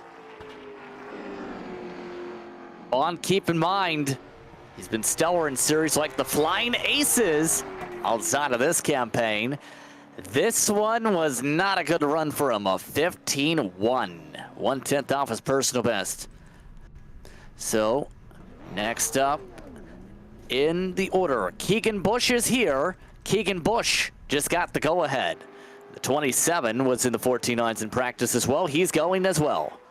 Interesting, they're going to allow him to do him a little bit out of order here. Thought that once you got passed up, you're not allowed to complete a qualifying lap, but they're going to go back to the 27 here. And I do love the sense of humor that he's got in it. He's put Bush Light on there for Keegan Bush. I used to use the peak antifreeze on my cars as well. And first time around ends up being the 14.9s, where it needs to be to start. He's one of the drivers with real-world racing experience with Keegan Bush Motorsports, after all. He's amongst those with racing at Rockford in real life, touched upon by Kyle Adams. Not able to get past the 14.9s, though, in this quali run. Yeah, just improved slightly on that second time around. That's not going to get him higher than third. So that was a clerical error. That's why they're bringing drivers in a little bit out of order. So they didn't mean to send the next car out that they did between the others. And so that's why they're now getting Bates and Bush a chance to get on track. So Charlie Bates coming in, hoping to try and make up for the end of the last race and see if he can maybe get himself some redemption. And West driver usually races in Wisconsin, and Wisconsin Dells nearly gone like a bell into the wall. Bates that time by a 15 flat. He didn't get any practice time because, unbeknownst to probably him, he only joined the session 10 seconds before he got called into the racetrack. Second lap of 14.9. Ooh, not too bad, though. That's going to put him on the front row, well, at least before the invert on the grid. So maybe he didn't really need that practice all that much. Next up on the circuit, already been called for, Ryan Wilson. And the 56 is now making the way onto the circuit now. You see the 34 parking down in the lane. It's interesting when you see the different esports clubs say, let's learn how to race. This is a team, mind you, that has club members trying to battle in Asia right now in various different game series. Ryan Wilson going to try and see if he can get himself in the top 8 when all is said and done. We're getting word that they're going to invert the top 8 on this one as well. So similar to what we saw before. And definitely using that apron to try to rotate the car down at the bottom. 15 flat for him. And that's going to be good enough for 5th, so not too shabby. Next up, this is the other driver who missed, and he was dead last in practice, Alex Hawanar. The Hawanar racing team machine does have experience racing in various different series. We've seen him in the short track scene do well. And don't believe that was a good start because I think he may scrape the wall. Get a double check on that, see if he did that. No, he didn't touch the wall. He was fine on that one. So this one should count for him, and indeed it does. Yep. 15.053, good enough for 6th position. It's starting to look very, very tight in the mid-pack. The invert. Don't drift it. Don't drift it. This isn't a dirt track. And he lost time because he forgot we're on pavement. Well, the car did, at least. You know who's next in the order, though? The 71 car. It's Dylan Quabro, who looked to be in a great spot last race to be able to contend for the win, and then he lost the lead, and then everything went south. Even still, I was very impressed with his fight back, so kind of curious to see what he can do on the qualifying here. Obviously, he got regrid close to the front in third last time, so if he improves on his qualifying, ironically, it would hurt him. But we'll see. It certainly looked like he was relatively quick. He's not using the apron to try and rotate the car, interestingly. And he doesn't need to. He hits a 14.7. And that's the fastest by far in the session so far. Can he back it up this time? Seen the fastest lap shoes with a second. No improvement this time, though. He was a couple 100 slower. The next up in the lineup was in the same ballpark as him, within 4/1000s in final practice. Michael Wiseman being careful on the tires, as while he's not in contention for the title now, he can still close out with a W for T1 Racing. Yeah, and he wasn't happy about his qualifying last time, and then the regrid helped him out, and it was squandered. Well, not really his own fault on the first time through, because he kind of got punted from behind, but never really recovered out of that one. Ooh, he's going to go for the second lap, I think, because he tried to square it off there on this first one, so he's not counting on this. It's a 15.2, definitely slow. Let's see if it pays off. Really slowed it down to get this right for the second lap. Did he play the cards right with the tire attempts? 14.8. Not good enough for pole, but it is enough for second. Actually, third. Yeah, and I think that did do decently well for him. So into that third place. What he's trying to do essentially is he went wide on the entry into 3 and 4 on that first lap so that he could have more speed down the front straightaway. Give up some time on the lap prior so that the second lap is a little bit quicker. Jeremiah Lychecki now on circuit. Had a very quiet race last time in the 78. This time, looks to be a little bit louder in that MJR Motorsports machine. He also isn't wanting to use the apron. He starts off with a 14.8. Not bad to start. That gets him a solid position. Can he get more than solid? Yeah, this is looking pretty good on the first time around. Again, yeah, off the apron there. Through 3 and 4, could not get it to turn down. He paid for it. He's just a little bit slower. I think that may have been a mistake on the second time. I think he wanted to get to that apron. So in turn, that puts him around the middle of the field. And Jake Sylvia, well, he found enough time to be able to change the paint scheme on the way on the train. So Sylvia going from black to white with his looks. Sylvia, fastest in final practice, leads us around the track. That's about a 5-hour drive, 5.5-hour drive, we found out, but couldn't find a train there. Buses apparently take about 9 hours, though. Hold on. Whoa, 88 with a 14.745. Sylvia, top of the board, just like that in one lap. He had another 4/10 in it in final practice. He just wasn't enough to be able to move it up there, but it's enough to move Sylvia to the top of the board with one qualifier to go. Tyler Moore, his best practice time was within 12/1000ths of the pole time. Can he pass that personal best as he gets the run here? And Keegan Bush is kind of hoping that he does not get a good run, because right now Keegan would be regrid as your pole sitter. If this car qualifies higher than 8th position, Keegan gets bumped out of it and we'll have to start 9th. First lap could be the major telling sign. Moore, 14.773. He needs to pick it up. He needs to find 3 100ths, and he needs to find it right this second. Means Kyle Adams is now your provisional pole sitter on the regrid. Tyler, can he find a few hundredths? He does, 7.61, but he's still 16 thousandths off of the pole time, of the fastest time, I should say. But Tyler is looking like he could be a real problem for Jake Sylvia, especially since he's going to be starting in front of him this time. So that means one thing with the invert, Kyle Adams. will be the pole sitter provisionally with the field invert. Charlie Bates, Jeremiah Rychecki, Michael Weisman, Deegan Smith, Dylan Glabro, Tyler Muller, Jake Sylvia. Once they get manually inverted, these drivers get set up here. So Jake Sylvia leads the qualifying session as a whole, led the way in practice.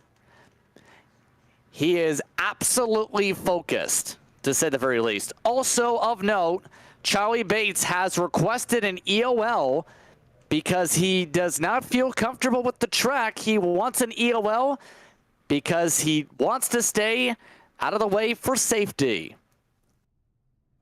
Yeah, kind of don't blame him on that. If you don't feel comfortable, you don't want to be up at the front causing problems, especially with this being such a short track. When they have pileups, yes, it is a pretty wide course. Everybody's going to be so close together. If he has a problem at the start, that could collect the whole field. So that's probably a good call. So we'll see how they sort things out fully here. Believe I heard Keegan, then Kyle. We'll confirm that in a moment. So they'll manually grid these drivers in the next moment or so. Again, let's look at how they sort it out by qualifying time. Keep in mind, the top 8 or 9 will be inverted here. They'll have a few laps to be able to pace around and sort things out here. Again, how they qualified, it will essentially be the opposite land of this for the first 4 rows, but Sylvia and Moore set the fastest times to qualifying. Dylan Calabro finished up 3rd in the session. Deegan Smith. Then Michael Weisman was able to qualify in the middle of that grouping with Rychecki alongside. An EOL requested and granted to the 34. Charlie Bates means Kyle Adams moves up technically a spot. And then we'll see where Keegan Bush is slotted as a result of that decision for the 34. The drivers outside the invert, Ryan Wilson, along with Alex Hawanar. Also joined in that by Terry Wansness, I should say, and Corey Vaughn, your last starter. Let's go over to Riley Smith as they get sorted out for the invert here, Riley. Your thoughts as we enter the final race of the season from your perspective as a competitor in this series? Well, you know, there is definitely a lot of pressure from Tyler Muller trying to close out or trying to catch up to Jake Sylvia. He's a little over 100 points back, I believe.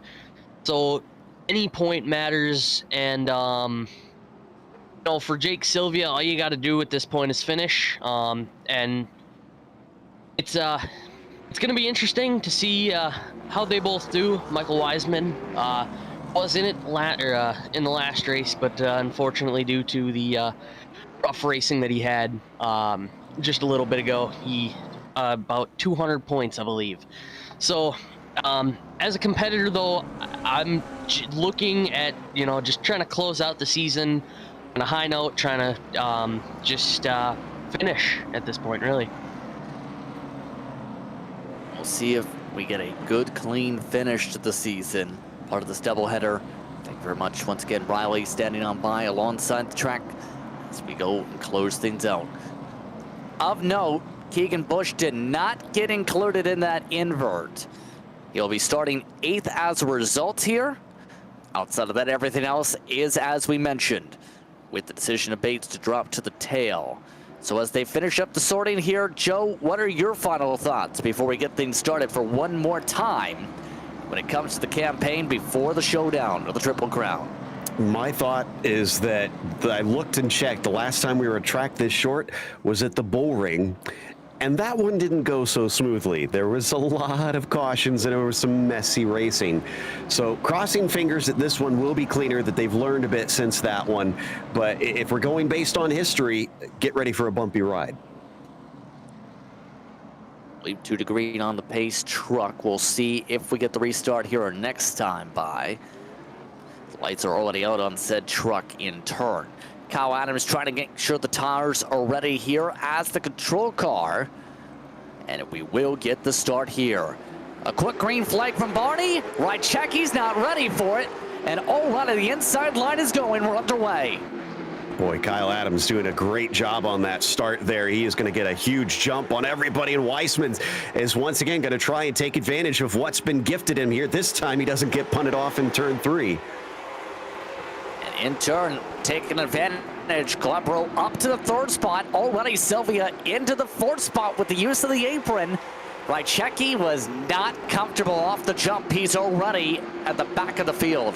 We heard Muller mention last time he thought it was important to stay ahead of that 88, and he wasn't able to last race. Already he's lost it, position, and he almost lost control of the car, getting loose there through 2. Now he's under attack as a result by Deegan Smith. Sylvia taking advantage to be able to build a small buffer on that. They're starting to build up a queue, though, for 2nd because Wiseman trying to play defense. Labro, not so much. A lot of cars using the apron, and they're starting to use some of the doors. Yeah, they're going to have to get rough to make those passes here. Calabro is going to slide up and on the inside of the 74, going to shove him out of the way. The 88 might do the same, but no, he's going to stay above the apron, unlike Calabro, and make a clean pass. Calabro to 2nd, Sylvia to 3rd. Wiseman now trying to hold off Smith. And these lap times already ripping around 15 seconds in the midst of all things here. Expect this race to go quick if it stays clean and green. Sylvia looking to settle in right now. Wiseman does not look settled in after not the greatest of runs last race. He had a disastrous race, if anything.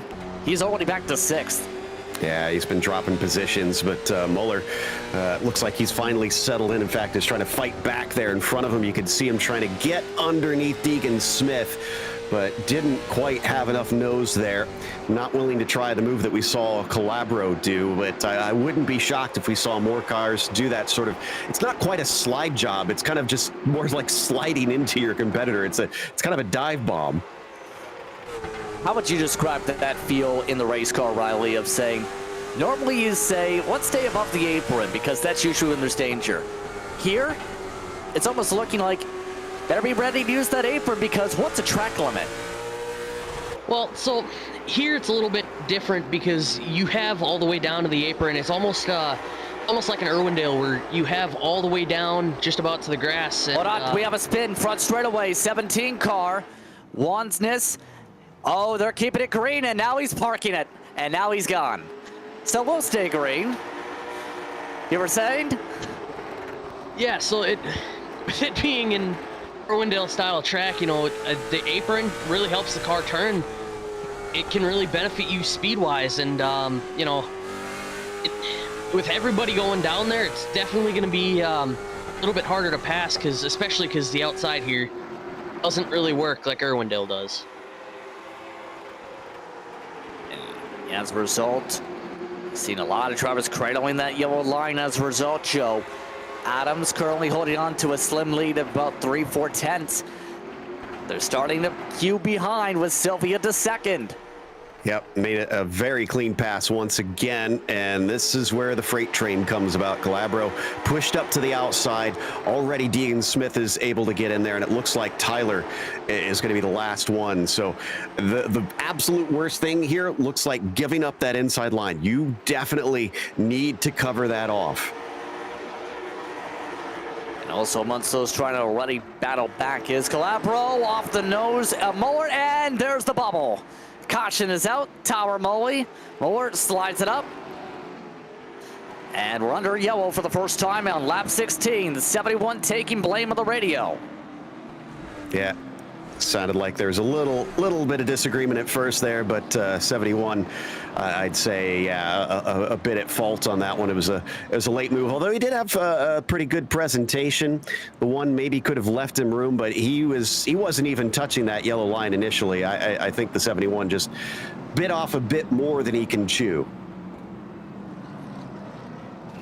And oh no! The one just got an EOL and stopped in front of some cars and just nearly got flipped over. Muller tapped out and accepted blame. That's why he got the EOL, but no one was ready for him to stop. Gotta try and get yourself out of the racing line, or else that stuff like that can happen. Yeah, it looked egregious there on camera, but once you get context, you kind of understand what was going on. So, no harm, no foul. I don't think anybody really got any damage out of that. So as we pace around the racetrack, a reminder tonight's action in this series brought to you in part by sparkmax.net. SGO number 1 is a bio-based CLP that has a high-performance proprietary bio-based solvent package that deep cleans and removes carbon that also assists in the clean burn of the pellet to help reduce the cleaning times. The oil is very special aerospace lubricant with proprietary surfactants that will allow the firearms to function very well in cold applications, also to help reducing frictioning and to improve the function of the firearms performance. Long story short, it involves firearms if you don't understand what any of that means in keeping them clean. Speaking of keeping it clean, it's been clean outside of that moment so far. Let's get ready for the restart. So Kyle Adams is now in a situation where he's going to be restarting on the inside. He's going to have the jump, but the 88's probably going to be on him very quickly. And again, Jake Sylvia does not need to win this race, so he doesn't need to make any risky moves. If I'm Kyle Adams, I'm going to keep shutting that door, force the 88 to try and do something risky here. Green, green, green. Back underway. And already Sylvia using it outside to a treat. Trick or treat. Sylvia wants to make it work on the outside, and Adams nearly to his door. Wow, I was not expecting this. I thought the 24 was going to get the jump here, and he was a little late on it. The 88 caught him napping, and he's almost made the pass there around the outside. Now, here's the danger. The 88 is on the outside, and there is no openings behind him. He could get freight train unless he makes this work. Now they're nearly rubbing the paint off each other. Sylvia pushed up out of the groove. And right now, Sylvia's giving as much give and take as he can. Deegan Smith, he's running out of it because he's starting to take some peeks for 3 wide in this. Yeah, this is working out great for Deegan there. Oh, he just about made contact with the 24. Almost got him a little too loose, but he saves it. And the 24 is pinching down pretty hard out of turn 4. That, I think, is the weak point for Kyle Adams right now. He needs to track out and force the 88 to really kind of have to drift up high. Adams trying to finish the job to close it out, clear it. Still can't clear it. Nearly pushing up again into Sylvia. Another push back down for the 88. Deegan Smith able to shuffle off the 71 from side by side. Sylvia's getting lower and lower though on these exits. Yeah, this is not looking good for Kyle here. Now that Jake knows that he can pinch him down, that's going to hurt the exits more and more and just chew up the tires for Kyle. And Adams is struggling out of turn 4 especially. That seems to be where it's like the car says no. This time he slings it in to clear himself. That'll do it. Just get your elbows out and push him out of the way, and that will finally get him the position. He could try and get down in. Yeah, he's going to find a spot in 3rd place. So a little bit of bad luck there for Jake Sylvia, but he limited the damage very well. Here comes Smith, though, who wants to go knock, knock on the door next. I don't know how Smith is going to play things out. Sylvia gave him a lot of breaks before. Deegan Smith, he'll use all the apron to use you up, as we've seen at Myrtle Beach, and now he's got Sylvia on the apron. Oh, this is not good news for the 15. Sylvia probably is going to have an easier time trying to make these passes on the inside, and indeed, wow, the 15 maybe a little too gracious and giving him more than enough space. He'll able to jump to 3rd, and here comes Sylvia again. Adams a terrible run out of turn 4. And now Adams is forced completely onto the flat. Sylvia plays it perfectly. Can he get it done? He nearly spun himself trying to slam the door shut, but he's just about got it. Adams is keeping good defense, though. It's definitely Jake Sylvia's the faster car. Once again, going to elbow him out, and he'll hold on to the position. Yeah, the 88 has got to find a way to get underneath. This time, I'm not sure if he's going to be able to slide back into 3rd, though. Remember, Sylvia essentially already the title winner with the point structure. Still want to get the window to close it out. And Kyle Adams is kind of making it clear. You're going to have to race me clean to get it done. Trouble behind him. This could change it. Caution flag with Sylvia with an edge, and a couple are upside down. Charlie Bates is upside down to the front straightaway. Ryan Wilson again is in it. Also in it is Tower Moore. And Ooh. now, Bates is fully upside down. Yeah, and unfortunately, Muller might have to take a second blame on this one. He got into the back of the 34 to kind of start the spin. I don't think it was completely his fault. There was a checkup that he just couldn't see, and that's why he's gonna reach the back of him and turn him around. But then, you mentioned it, the 34 was prone, and not everybody got the memo and just gets kind of rolled over. And yeah, at that point, Charlie says, I'm done. He parks it for the night after that one. So that being said, Lucky Dog 17. Racing incident is the call by race control.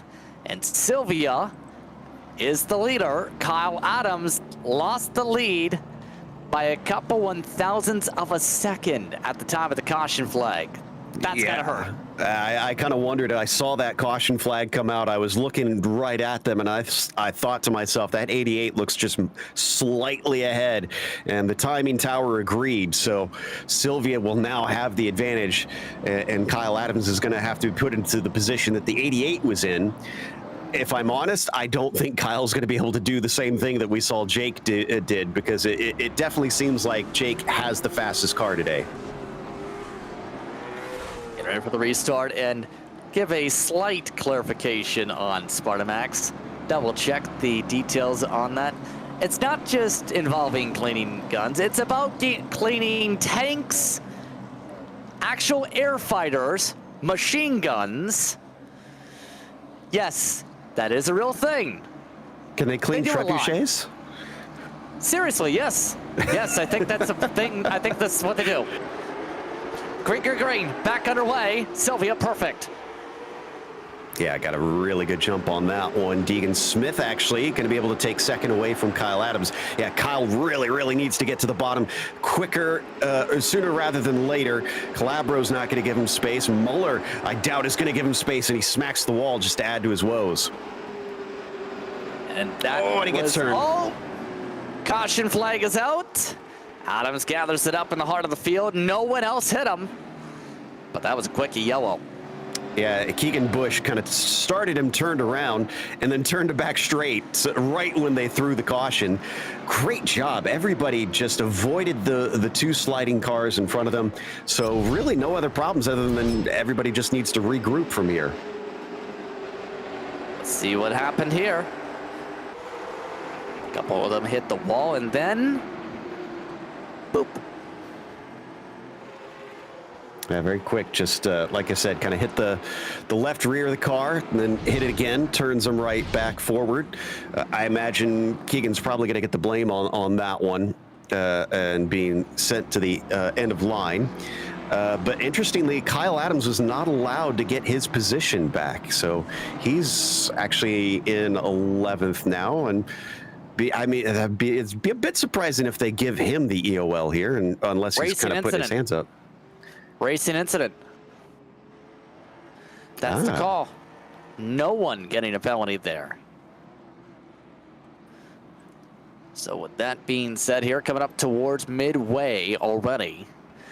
Sylvia is going to be difficult to pass the rest of the way now that you have the 88 in the lead here. So what do you do to take this lead away without knocking him out of the way? Riley, what's your insight on how you would pass Jake?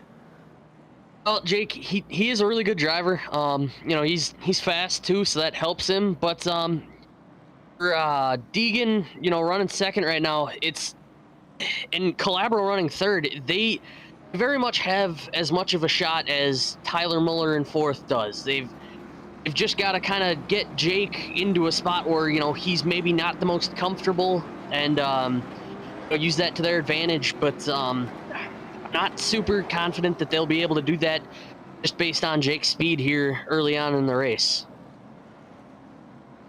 Thank you very much once again, Riley. So we get prepared for this one again.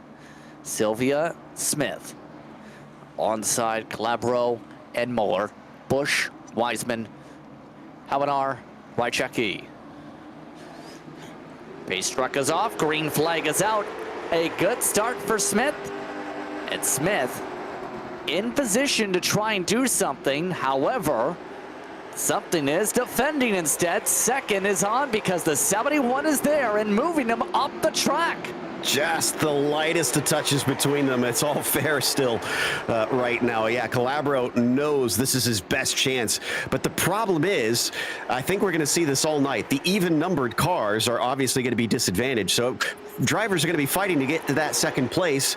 And then suddenly they're going to get shuffled back as soon as we get another caution. So I don't know if you really want it this early in the race. Meanwhile, guess who's back again? It is Tyler Muller, all the way up to third already. That's despite the fact his entire left, rear, and right front are basically demolished at this point. As you said, these cars are fairly solid in durability. Not really impacting him despite the aerodynamic inefficiencies. He's got to run for second. So he's now going to try to get underneath, and as we've seen, once you manage to get that nose down there, it's more of a matter of time than anything. And poor Calabro is not going to be able to get in behind him the way it's looking, because Deegan Smith is filling the gap quickly. And now Muller in turn trying to make the rotation work on the inside. Moves up to second. Keep in mind that 71's been also dealing with significant nose damage. And he just got his nose chopped off by Smith. So 15 going to get in there. Calabro back to fourth with that one.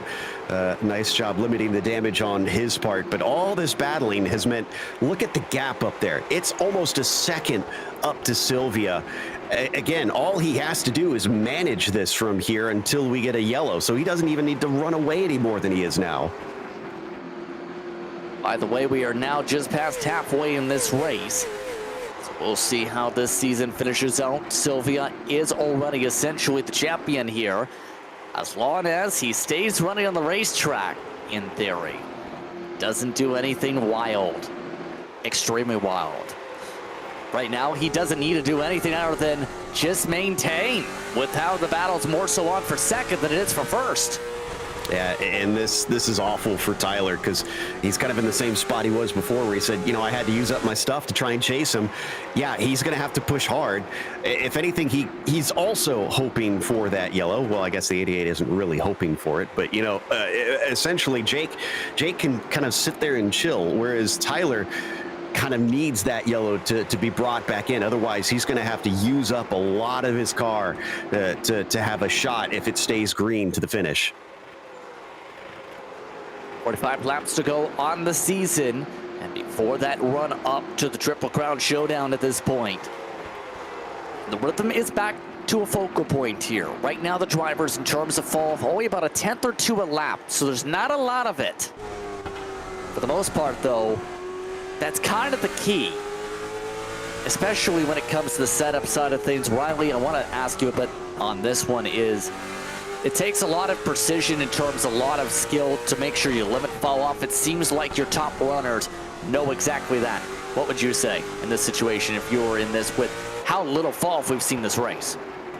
Yeah, well, Langley, with the late model stocks here, they don't have as much fall off as the street stocks do with, you know, a little bit wider of a wheelbase. Jake, Sylvia, Tyler Muller, like, they get almost the best of the setups, and it really seems to help, especially with Jake Sylvia. It looks like he's still pushing to, you know, keep his lead up front, and you know, Muller trying to push even harder to close that gap. Really, he's kind of struggling, honestly. Muller is.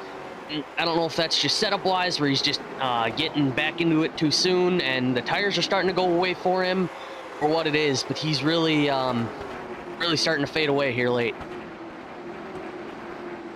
Right now the gap is 1 second already, with Sylvia running the table, so to speak.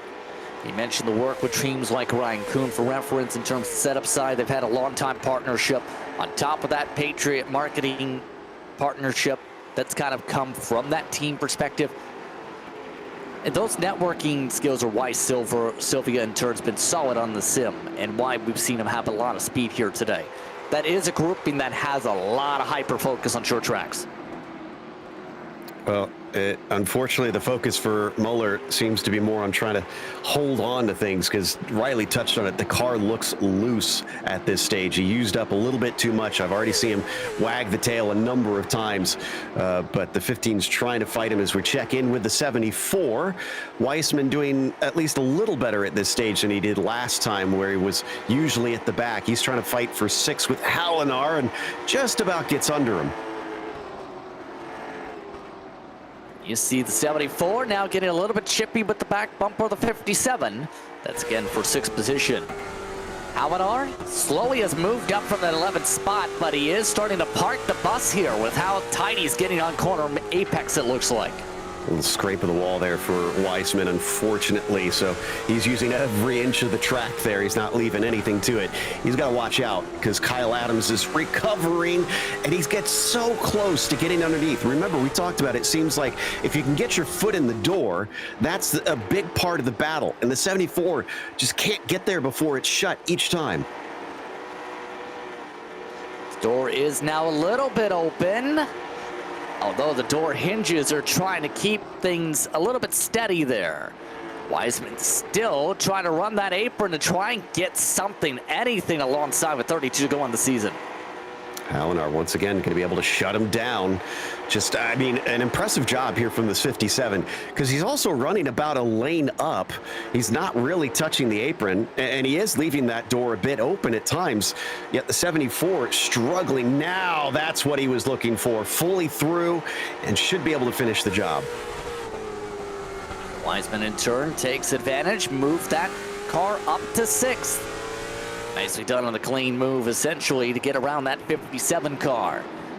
Already coming up to the final quarter of the race, just like that. Sylvia up by 1.2, 1.3 seconds-ish. And because that bottom line is now opened up, what can I say? Once one car passes, everyone passes. Yeah, Kyle Adams knew the writing was on the wall. He had to try and grab that when he could. Back up to 7th for the 24 is a pretty good job here trying to recover, but he's a long ways back from the leaders where he was earlier on in this race and definitely sliding a little bit at the end.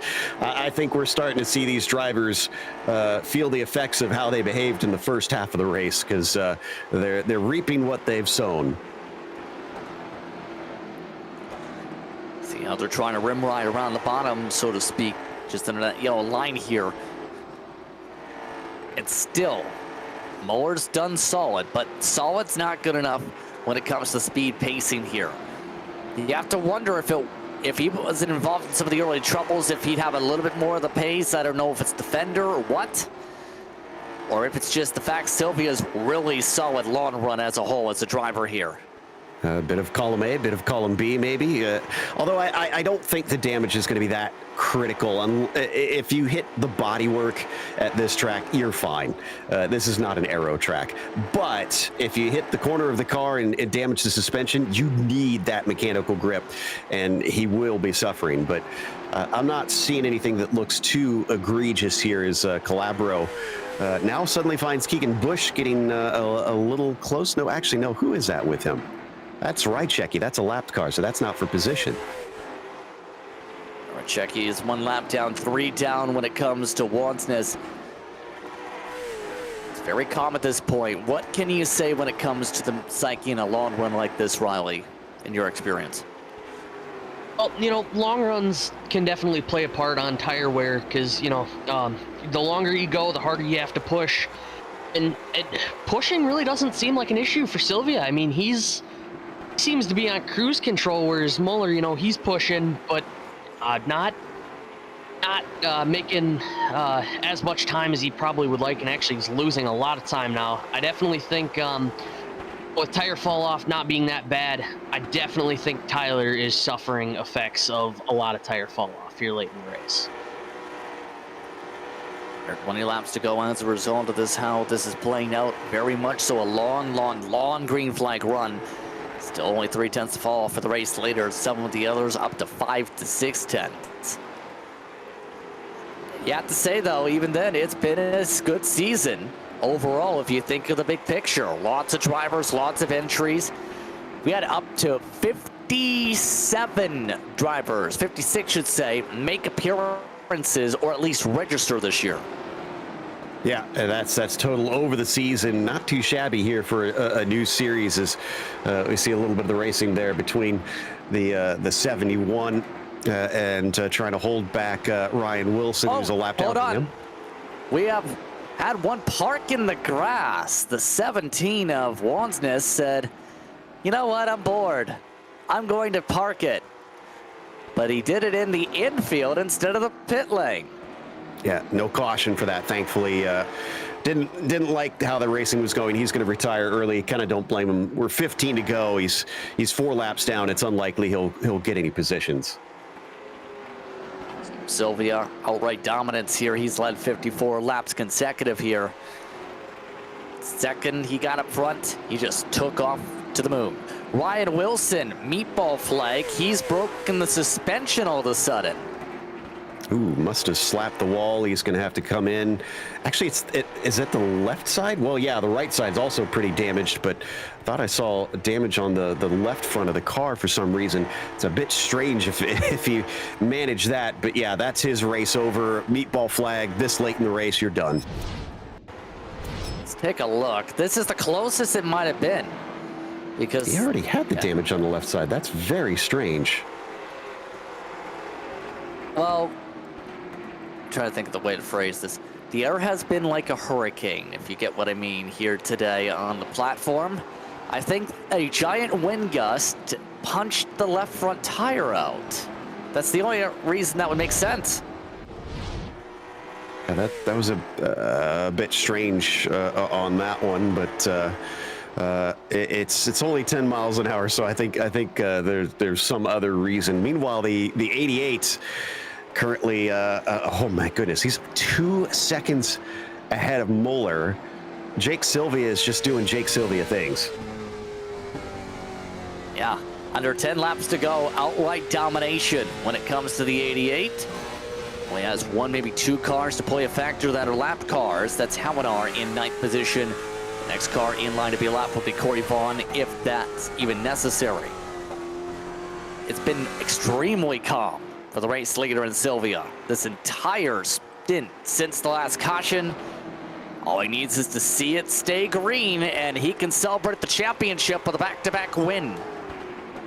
We've had a lot more green flag racing at the end of this race than what we saw before. So because of that, we're down to only 7 cars left on the lead lap. I mean, he's put a stomping on the field. Well, we may have a bit of a clarification here from Riley Smith. Riley, it might have not been the air, but we've been pushing on this run. What do you think it was? Well, it's definitely a possibility. They've been going green, what, 60 laps now? Said more than that? I don't even know. But definitely could have been a possibility that he was pushing a little bit too hard.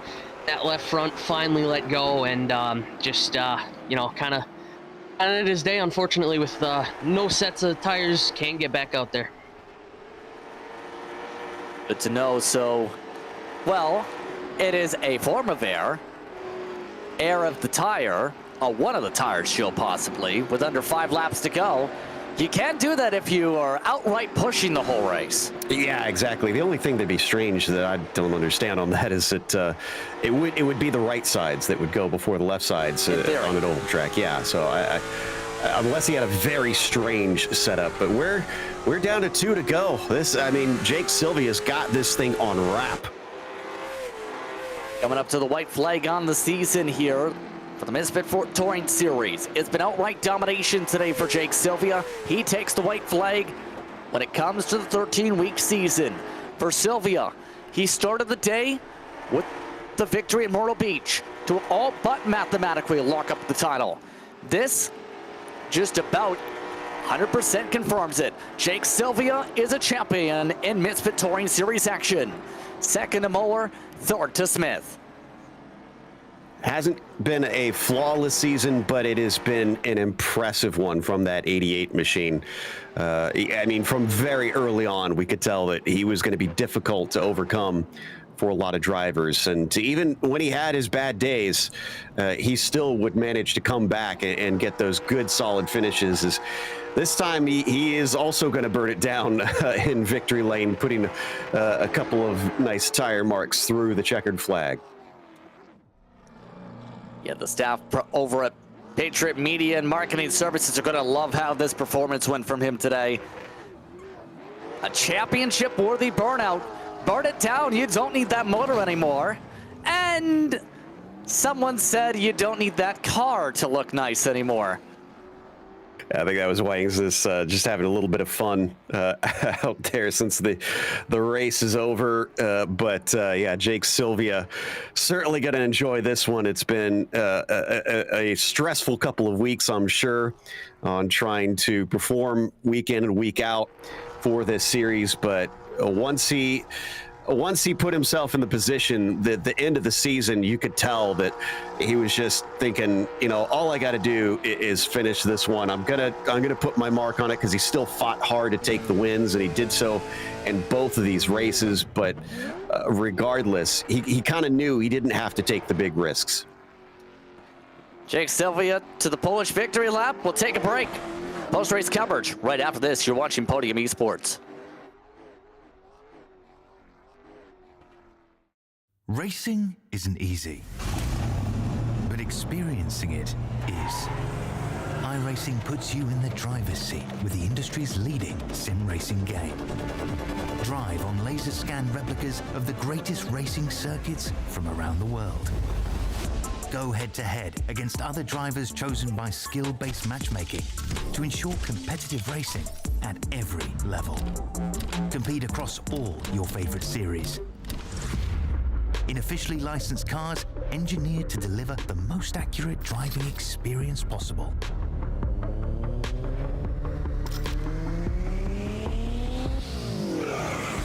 Join a race or host your own with players from across the globe. Race against the computer or in a league with friends. Feel the thrill behind the wheel. Visit iRacing.com.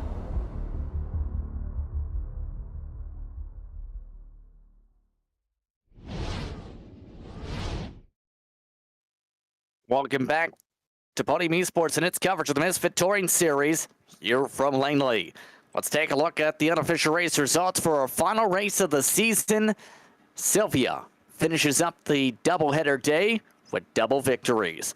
Muller, Smith, along with Calabro, your top four. Kyle Adams recovers to fifth after being a front runner early. Wiseman finished in sixth. Then Keegan Bush lasted the lead lap. Corey Vaughn, Alex Havanar, along with Jeremiah Rychecki, amongst those in the top 10.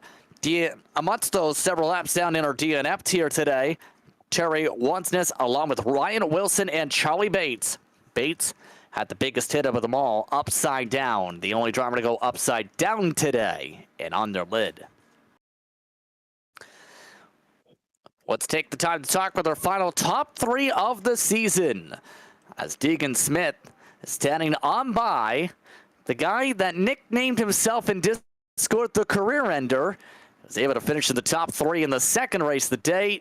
First things first, Deegan, how would you describe your run at Langley?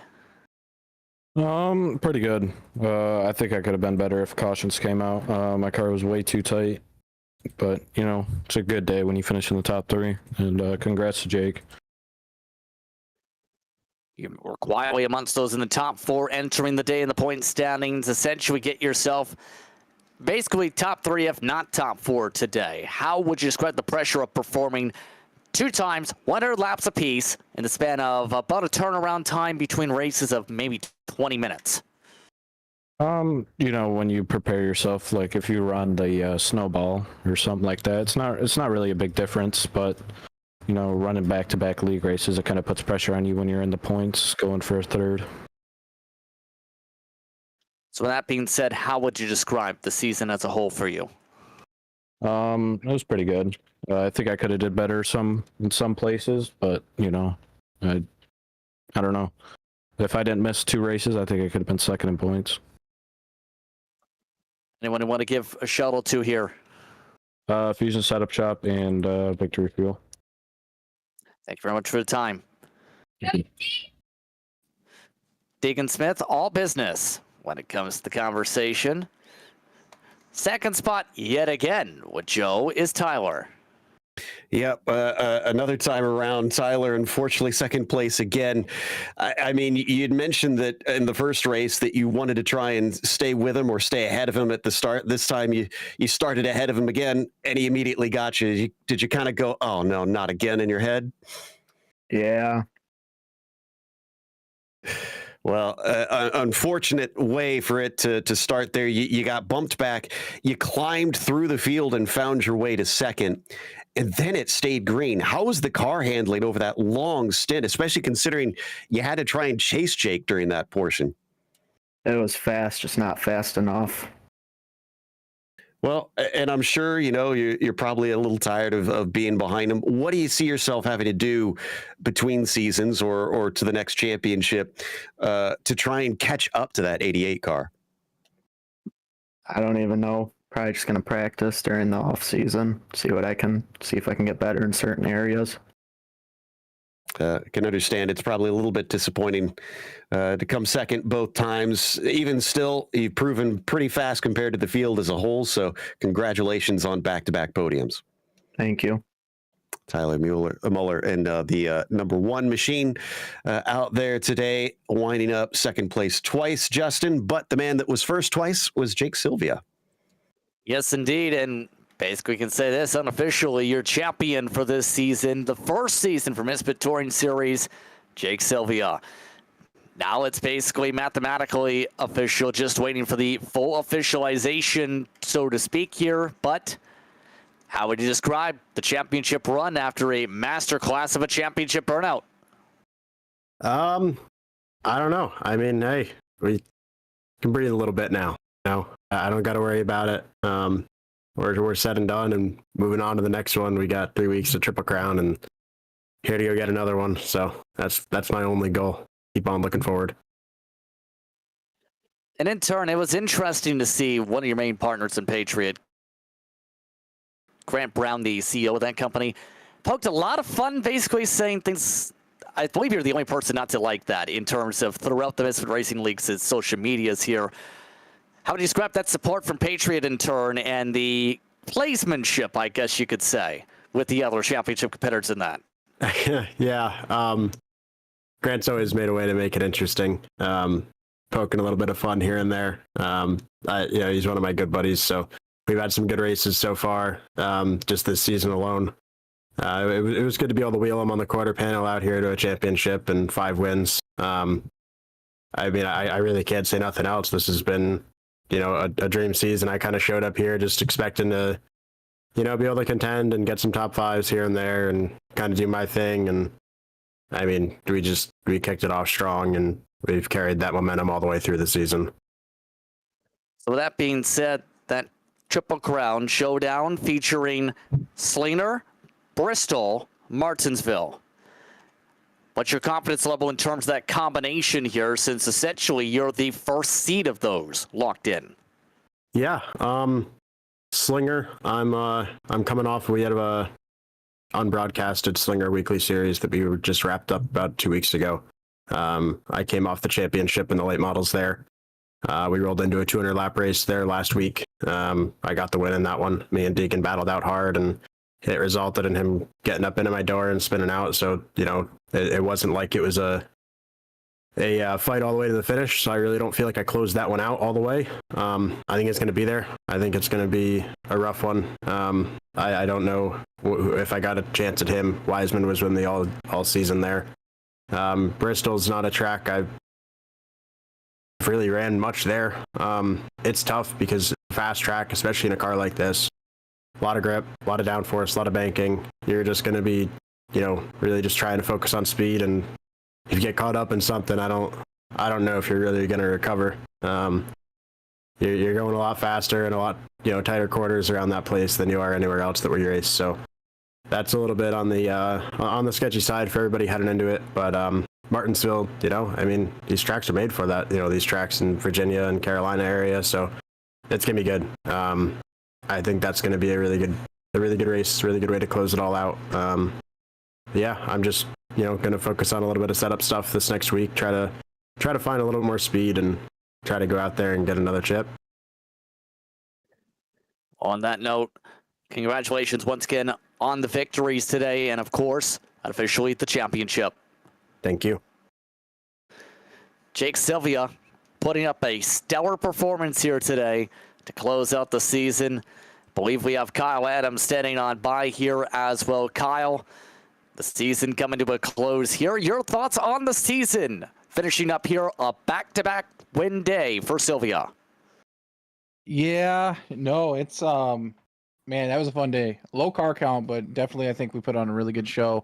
I'm already getting a lot of kudos from the drivers that, they really enjoyed the series. I can't wait to launch season 2. We have a schedule already put together. It's going to be in November, and that is a long way away, but I really hope that everybody had a really great time. I know I did.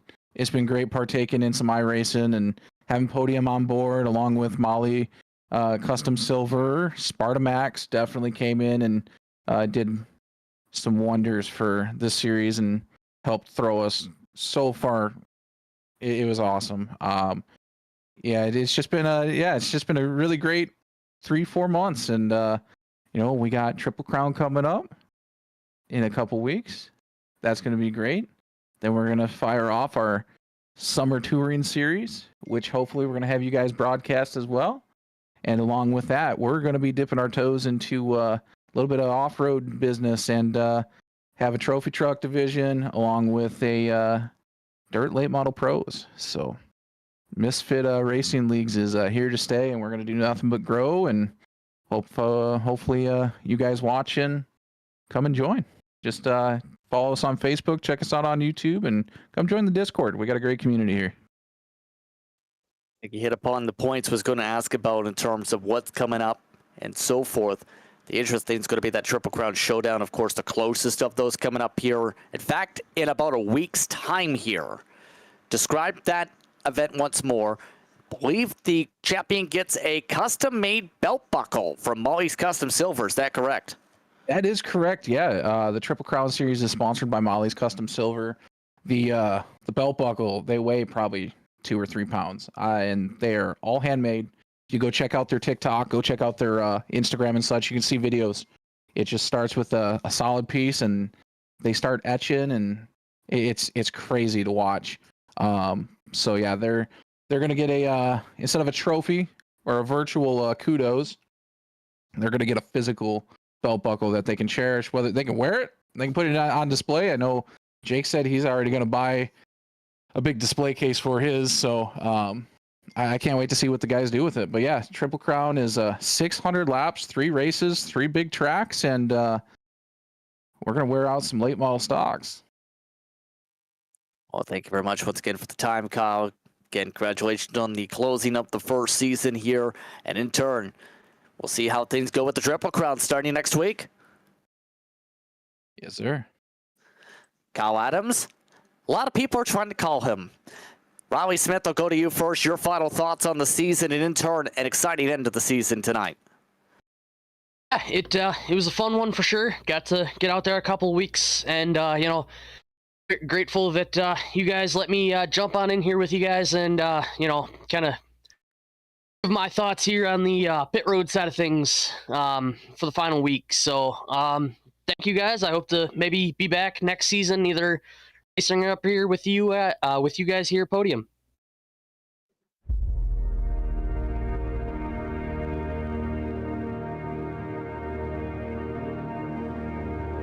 Definitely looking forward to Slinger and others in the future for that Triple Crown, because that is a wild track, but mostly impressed with the racing that we saw from the drivers in this series. Definitely put on a good short track show.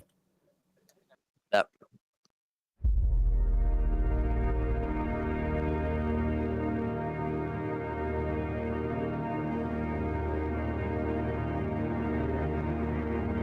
That being said, it's time to close out the run here today. Jake Sylvia putting on absolutely dominating runs when it came to the Misfit Touring Series here today. And and to come away with the series lead in victories. In turn, Jake Sylvia, a 6-time winner on the way to the title. Again, the next time out for this series is the Triple Crown Showdown February 24th to start it off at Slinger. 200 laps. Be sure to tune in here on Podium Esports. Again, those races broadcasted live in a week's time. That will start at 3 p.m. Central, 4 p.m. Eastern. With that being said, it's time to say goodbye. For Pit Road reporter today and Riley Smith, for my co-announcer and Joe Peak, for our producer and DJ Lyon, and for everybody at Podium Esports, I'm Joseph Prince. Thank you once more for watching today's season finale and doubleheader action for the Misfit Touring Series from both Myrtle Beach and Langley. And until that Triple Crown Showdown starts off in about a week's time, I'd like to again say, until next time, keep it clean. Race hard. We'll see you at the track. We'll see you at Slinger, Bristol, and Martinsville for the Triple Crown Showdown in about a week's time and through the month of March. Once again, congratulations to Jake Sylvia, your champion and 6-time winner now in the Misfit Touring Series here today.